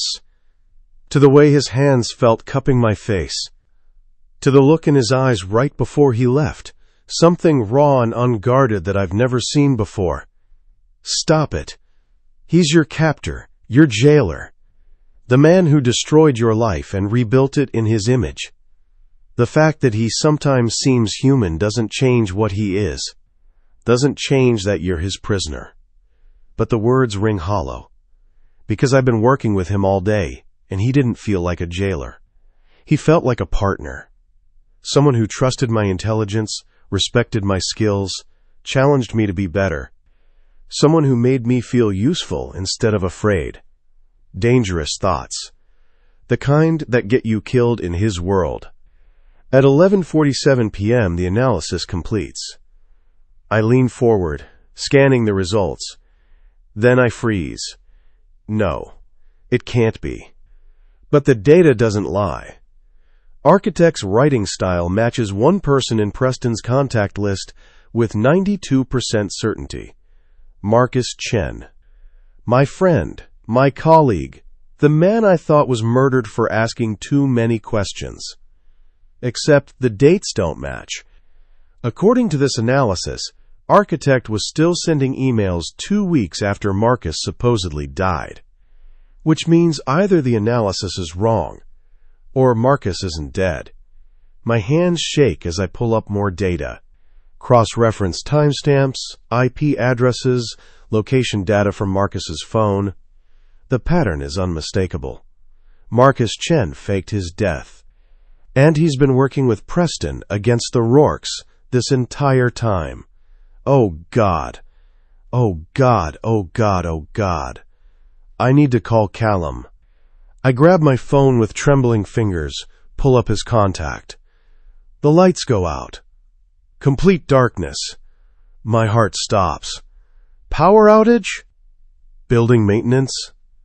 But the emergency lighting should have kicked in by now. It hasn't. I stand slowly, phone clutched in my hand, trying to control my breathing. It's fine. It's nothing. Just a... Glass shatters. Not in this apartment. Next door.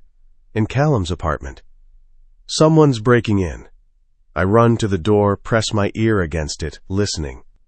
Footsteps in the hallway, multiple sets, moving quickly, purposefully. Voices, low and urgent. Apartment is empty. Has to be in the other one. Boss wants her alive. They're looking for me. I back away from the door, phone screen casting the only light in the pitch-black apartment. I need to hide. Need to call Callum. Need to. The doorknob turns. Locked. Thank God it's locked. Something heavy slams against the door once, twice. It splinters open. 3 men pour into the apartment. Flashlights sweeping the darkness, guns drawn. I run. Through the living room, toward the bedroom, praying I can make it to the bathroom, lock myself in. An arm catches me around the waist. I scream. A hand clamps over my mouth. Quiet. I thrash, kicking, clawing, fighting with everything I have. God damn it, hold her. Another set of hands grabs my arms, yanks them behind my back. Zip ties cut into my wrists. Elena Morrison? The first man pulls out his phone, shines the light in my face. Or should I say Fiona Mercer? Terror floods through me. Who? Shut up. He types something on his phone. Boss, we got her. A pause. Then he laughs. Yeah, she's not happy about it. He ends the call and turns back to me. Someone wants to meet you, Callum. The meeting with his father runs until 2 a.m. By the time Callum gets back in his car, he's exhausted, angry, and deeply concerned about the leak his father mentioned. Someone inside their organization is talking to the feds. Someone close. His phone buzzes. A text from Declan. Building security went dark 20 minutes ago. Cameras offline. Can't reach the doorman. Ice floods Callum's veins. He calls immediately. What do you mean you can't reach him? Phone's off. Backup systems aren't responding. It's like someone. Get to the building, now. Already en route. Callum hangs up and calls Fiona. Straight to voicemail. He tries again. Nothing. Drive faster, he snaps at his driver. The man floors it. 20 minutes to the city.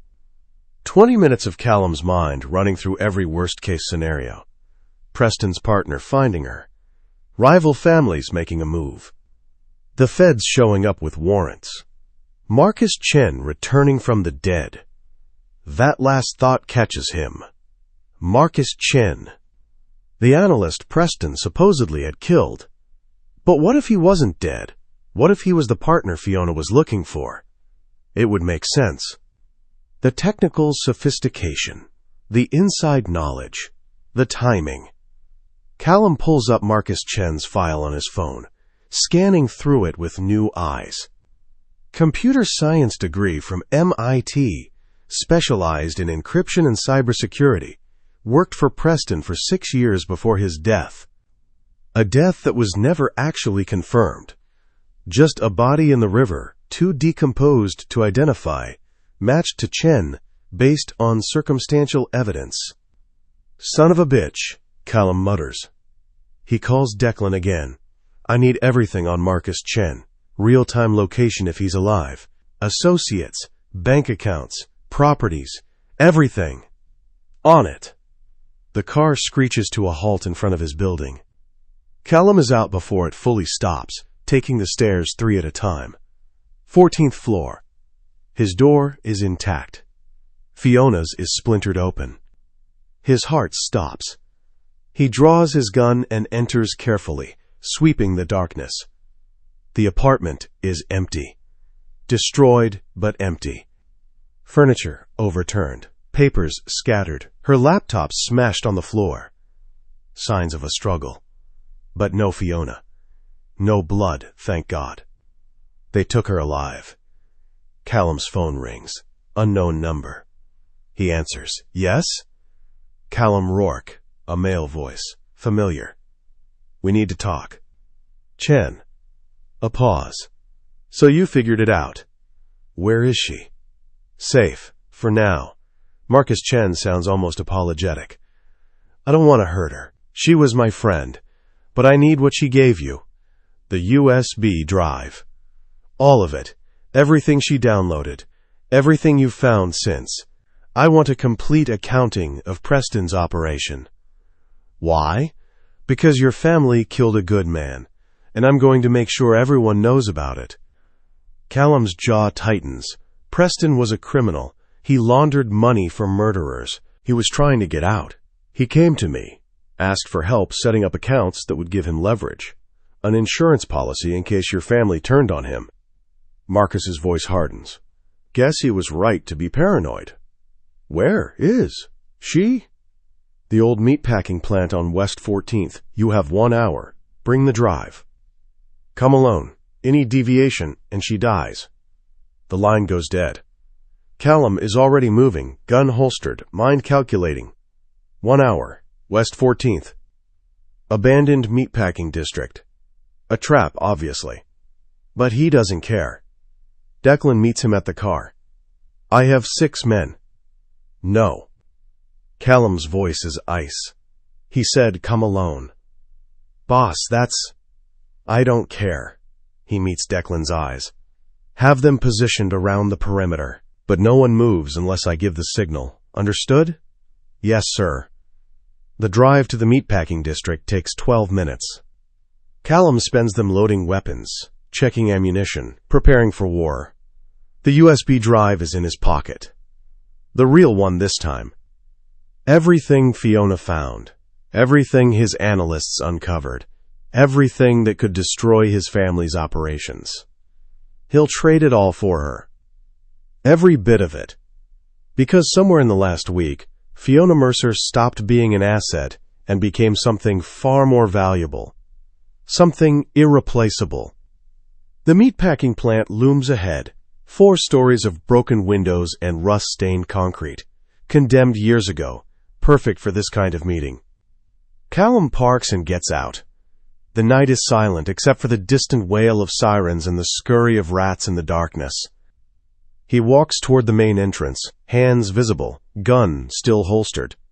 The door opens before he reaches it. Marcus Chen steps out. Callum barely recognizes him from the file photos. Thinner now, harder, hair longer, unkempt. But the eyes are the same, intelligent, determined, haunted. You came, Marcus says. Where is she? Inside, unharmed. Marcus holds up his hands. I meant what I said. I don't want to hurt her. Then let her go. First, the drive. Callum pulls it out slowly, holds it up. Everything, just like you asked. Toss it here. Callum throws it. Marcus catches it one-handed, pockets it immediately. Now, Fiona. Not yet. Marcus pulls out a gun. We need to talk first. Fiona, I'm zip-tied to a chair in what used to be a processing room. The space smells like rust and rot and something worse that I don't want to identify. My wrists are bleeding from struggling against the plastic ties. My shoulders ache from being wrenched behind my back. But I'm alive. For now. I hear voices outside. Male, arguing. Then footsteps approaching. The door opens. Callum walks in, hands raised, Marcus Chen behind him with a gun. Our eyes meet. His are blazing with an emotion I can't name, relief, rage. Something else entirely. I'm okay, I say quickly. I'm not hurt. Good. His voice is controlled, but I can hear the fury underneath. That's good. Marcus circles around to stand beside me, gun trained on Callum. Here's how this works, Marcus says. I'm going to upload these files to every news outlet and law enforcement agency I can think of. By tomorrow morning, the Rourke family's operations will be public knowledge. You'll be dead by tomorrow afternoon, Callum says flatly. Probably, Marcus doesn't flinch, but so will your family's empire, worth it. Let Fiona go. She has nothing to do with this. She has everything to do with this. She's the one who found the files. She's the witness who can verify everything. She's also your friend, Callum says. Or did you forget that when you let her think you were dead? Something flickers across Marcus's face. Guilt, maybe. I'm sorry, he says to me. I didn't know Preston would target you. By the time I found out, you'd already run. So you've been watching me this whole time? I ask, voice shaking. Trying to protect you, but Rourke got to you first. Marcus glares at Callum. Did he tell you he was going to keep you prisoner? Use you to clean up his family's mess? Yes, I say quietly. He did. And you stayed anyway? I didn't have a choice. You always have a choice, Fiona. Not in his world. Marcus's grip tightens on his gun. Then let me give you one now. Come with me. I can get you out of the country, set you up somewhere safe. You don't have to live like this. I look at Callum. His expression is unreadable. But his eyes, God, his eyes are begging me to stay. If I go with you, I say to Marcus, what happens to him? Does it matter? Yes. The word comes out stronger than I expected. Marcus stares at me. You care about him. It's not a question. He protected me, gave me a chance when everyone else wanted me dead. I meet Callum's eyes. He made me feel useful instead of afraid. Stockholm Syndrome, Marcus mutters. Maybe. I don't look away from Callum. Or maybe I'm finally thinking clearly for the first time in weeks. Fiona. Cut me loose, Marcus. What? Cut me loose. I can't. Yes, you can, because you said I always have a choice, so let me make one. Marcus hesitates, gun wavering between me and Callum. Please, I say softly, you were my friend. If you ever cared about me, let me choose. A long silence. Then Marcus lowers his gun, pulls out a knife, cuts through the zip ties. My arms fall forward, numb and aching. I stand slowly, rubbing my wrists. Marcus and Callum both watch me. Waiting. I could walk to Marcus, could leave with him, could get the freedom I thought I wanted. Instead, I walk to Callum. His arms come around me immediately, pulling me close, one hand cradling the back of my head. I've got you, he murmurs. You're safe. And I believe him. Fiona, Marcus starts. I'm sorry, I say, not pulling away from Callum, but I'm staying. He owns you. No, I finally look at Marcus. He gave me a choice. You think I've been a prisoner, but you're wrong. He's been teaching me how to survive, how to be strong, how to matter. By making you dependent on him, by making me valuable. I step back from Callum just enough to stand on my own. I'm not the same scared woman who ran from Preston. I'm not even the same person I was a week ago, and that's because of him. Marcus shakes his head. This is wrong. Maybe, but it's my choice. He looks at Callum. If you hurt her, I won't. Callum's voice is steel. She's under my protection now, Permanently.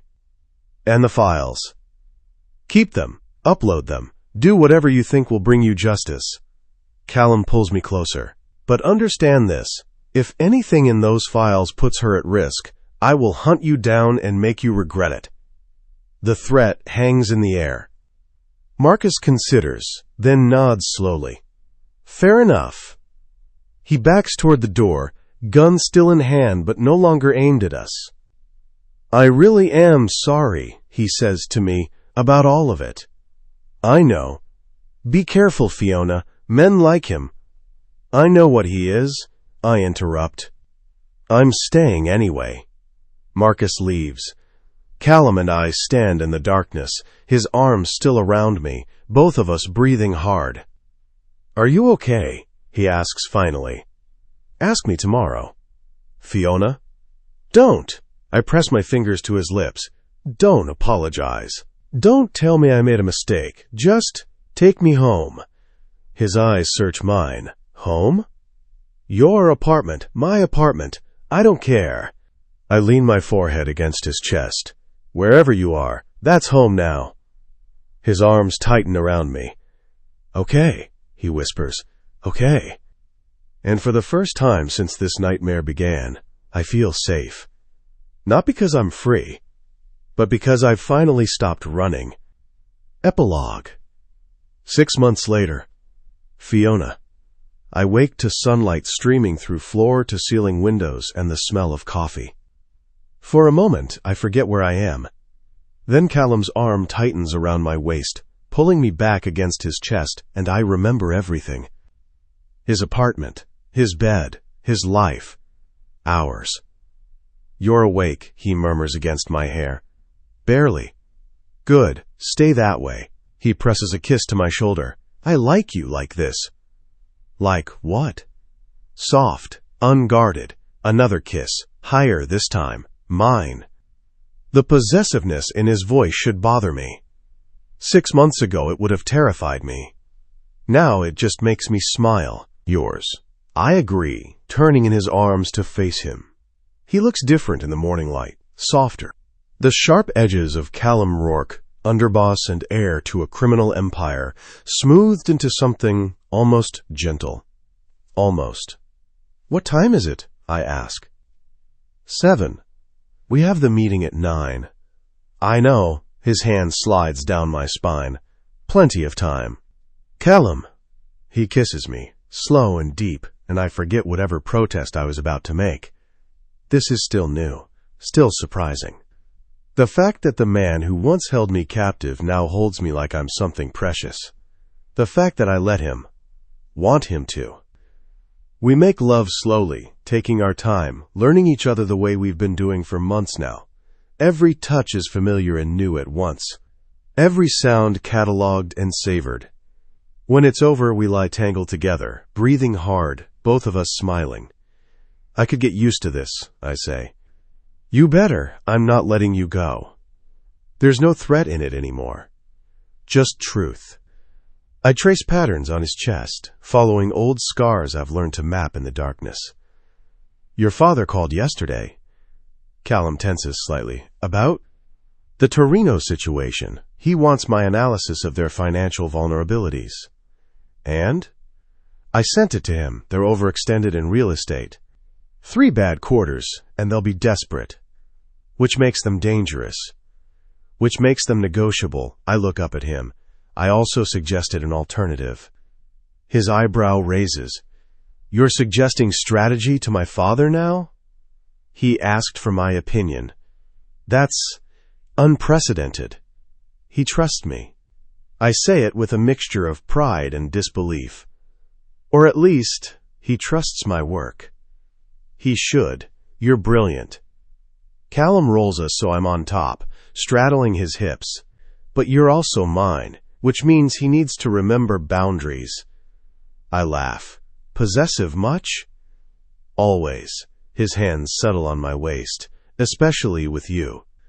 The conversation we had 6 months ago echoes in my mind. You're mine. I own you. Back then it was a threat. Now it's something else entirely. A promise. A claim. a choice we both made. I need to shower, I say, climbing off him reluctantly. And you need to review the Peterson account before the meeting. Work, work, work. But he's smiling as he watches me walk naked to the bathroom. I pause at the door. Are you coming? To the shower. Yes. He's out of bed in seconds. Callum. The meeting at 9 is with a potential new client, a shipping magnate who needs creative accounting for his overseas ventures. Fiona sits beside Callum, dressed in a sharp business suit, hair pulled back, every inch the professional consultant. Elena Morrison on paper. But he sees Fiona in the way she analyzes numbers, the quick intelligence in her eyes, the subtle tells that only he can read. She's been working for him, with him, for 6 months now. The best 6 months of his professional life. She's more than brilliant. She's innovative, fearless, willing to challenge his methods when she thinks there's a better way. She makes him better. Makes his operation sharper, cleaner, more efficient. And she does it all while maintaining perfect cover as Elena Morrison, freelance consultant with no ties to the Rourke family beyond a professional contract. No one suspects. No one knows that at night she sleeps in his bed and whispers his name like a prayer. That she's become essential to him in ways that have nothing to do with business. The offshore accounts you're proposing, the shipping magnate says, frowning at the presentation Fiona just gave. They're legal? They're compliant with all relevant regulations, Fiona says smoothly. What you do with them after establishment is, of course, your business. The man nods, satisfied. Callum watches her work, fascinated. She's learned to navigate his world with the same analytical precision she brings to everything else. Learned when to be direct and when to be diplomatic. Learned the language of plausible deniability and strategic ambiguity. She's become one of them. Not through coercion anymore. Through choice. The meeting wraps up at 11. Contract signed, hands shaken, new client secured. In the elevator down to the lobby, Fiona turns to him. That was a good deal. It was your deal. I just sat there and looked intimidating. You're very good at that. Years of practice. He pulls her close, not caring that they're in a semi-public space. Have I told you today that you're remarkable? Once or twice. Not enough then. The elevator dings. They separate before the doors open, maintaining professional distance as they walk through the lobby. But Callum's hand finds the small of her back, that possessive touch that says mine without words. On the street, his car is waiting. They slide into the back seat, and Fiona immediately pulls out her tablet, already reviewing the next project. The Marchetti accounts, she says. I found 3 more inconsistencies. Show me. She angles the screen so he can see, launches into a detailed explanation of her findings. This is what they are now. Partners. In business and in life, the lines blurred beyond recognition. Callum listens, asks questions, marvels at her mind, and tries to remember what his life was like before her. He can't. She's rewritten everything, Fiona. That night, we have dinner with Patrick. It's become a monthly ritual, the 3 of us at the Connecticut estate, discussing business over expensive wine and elaborate meals. I'm not afraid anymore. Patrick treats me like, well, not quite family, but close, an asset he values, a tool he respects, and increasingly, someone whose opinion he seeks. The Torino alternative you proposed, he says over dessert, I like it, aggressive but defensible. Thank you. However, he sets down his fork. It requires someone on the inside, someone they'll trust. I glance at Callum. We discuss this. I can do it, I say. Patrick's eyebrows raise. You. Elena Morrison has no connection to your family beyond professional consulting. I could approach them as a neutral party, offer my services, and gather intelligence while you're at it. Exactly. Patrick considers, then looks at Callum. You're comfortable with this? The question surprises me. 6 months ago, Patrick wouldn't have asked. He would have just ordered it. But things have changed. Callum's jaw tightens. I don't love it, but she's right. She's the best option we have. It's dangerous, Patrick says to me. The Torinos aren't like us. They're volatile, unpredictable. I understand the risks. Do you? His eyes bore into mine. Because if something goes wrong, we may not be able to extract you in time. I trust Callum to protect me. The words come out with absolute certainty. Because they're true. Somewhere in the last 6 months, I stopped being Callum's prisoner and became his partner. Stopped being afraid of him and started trusting him. Started loving him. The realization hits me like a physical blow. I love him. God help me, I love Callum Rourke.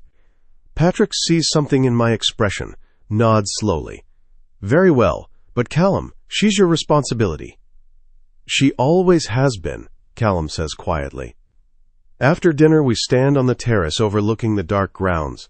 The night is cool, clear, stars visible beyond the city lights. Callum's arm is around my shoulders. You don't have to do this, he says. The Torino thing. I can find another way. I want to. Why? Because I'm good at it. Because I can help. Because, I turn to face him. Because this is what I do now. Who I am now. Fiona. I'm not the same woman who walked into that hotel 6 months ago. I'm not even the same woman who chose to stay with you in that meatpacking plant. I cup his face. I've changed, and I like who I've become. Even though I'm the one who changed you. Especially because of that. He kisses me, deep and possessive and full of things neither of us has said aloud yet. I love you, he says against my lips. My heart stops. He's never said it before. Never even hinted at it. Callum? I know, it's insane. I know I have no right. I know I forced you into this life, manipulated you, controlled you. His hands frame my face. But I love you anyway, and I'm not sorry. You should be. I know I should hate you. I know that too. I kiss him, hard and desperate. I love you too, I whisper, and I'm not sorry either. He holds me like I'm the most valuable thing in his world. And maybe I am. Not because of what I know or what I can do, but because of who I've become. Elena Morrison, professional consultant. Fiona Mercer, survivor. His partner, his equal, his choice. Take me home, I say. Which one? You have 2 apartments. Yours, always yours. Because home isn't a place anymore. It's wherever he is. Callum. 3 months later, Fiona successfully infiltrates the Torino organization. She spends 6 weeks embedded as their financial consultant, gathering intelligence, mapping their vulnerabilities, identifying their weaknesses. They never suspect her. When she finally extracts with the information they need, Callum's father calls it the most successful intelligence operation in their family's history. Callum calls it 6 weeks of hell. 6 weeks of watching her walk into danger. 6 weeks of wondering if she'd come back. 6 weeks of realizing just how much he needs her. When she walks through his door on the final day, exhausted but triumphant, he doesn't let her go for 3 hours. Just holds her, breathes her in, reminds himself that she's safe, that she came back, that she chose him again. I'm okay, she murmurs against his chest. I know. You can let go now. I don't want to. She laughs softly. Callum. Marry me. The words are out before he can stop them. She pulls back, staring at him. What? Marry me. Officially, not for cover or strategy, or because I'm forcing you. He takes her hands. Marry me because you want to. Because I love you and you love me and I want you to be mine in every possible way. Callum, we can't. Yes, we can. Elena Morrison marries Callum Rourke. It's perfect cover. Explains why you live here, why we're always together. Makes you family, which gives you protection no contract ever could. Is that the only reason? No. He pulls her close.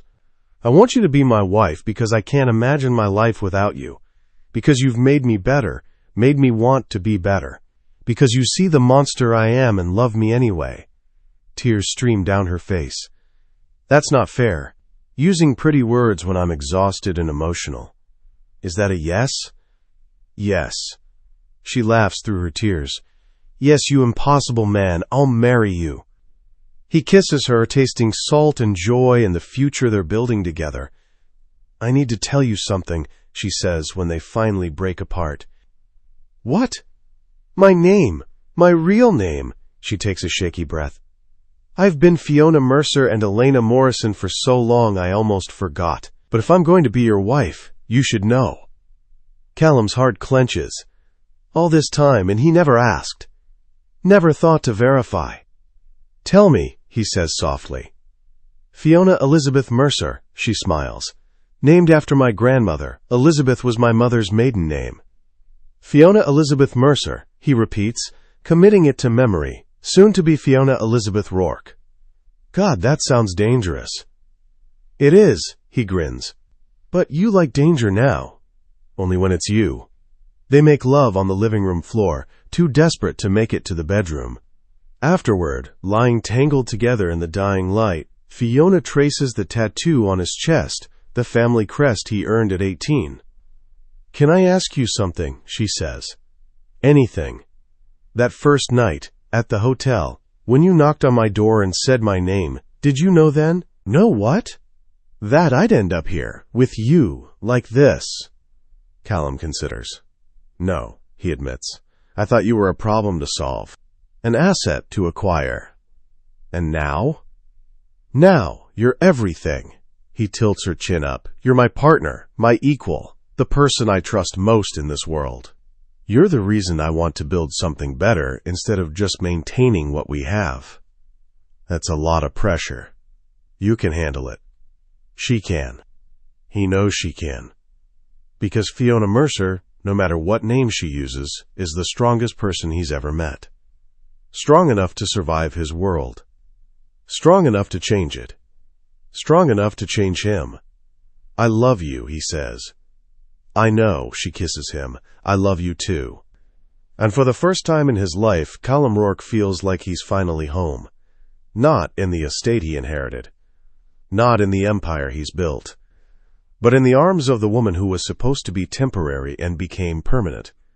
The woman who was supposed to be owned and became his owner just as much. The woman whose name he couldn't say at first, not because he didn't know it, but because naming her would make her real, would make what he felt for her real. Now he says it constantly. Fiona. His Fiona.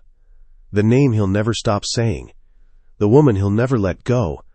His partner. His wife, his choice. And she chose him back. That's the part that still amazes him. That she chose him. Not because she had to, but because she wanted to. Because somewhere between captivity and freedom, between fear and trust, between running and staying, she fell in love with a monster who learned to be something more because of her. The end.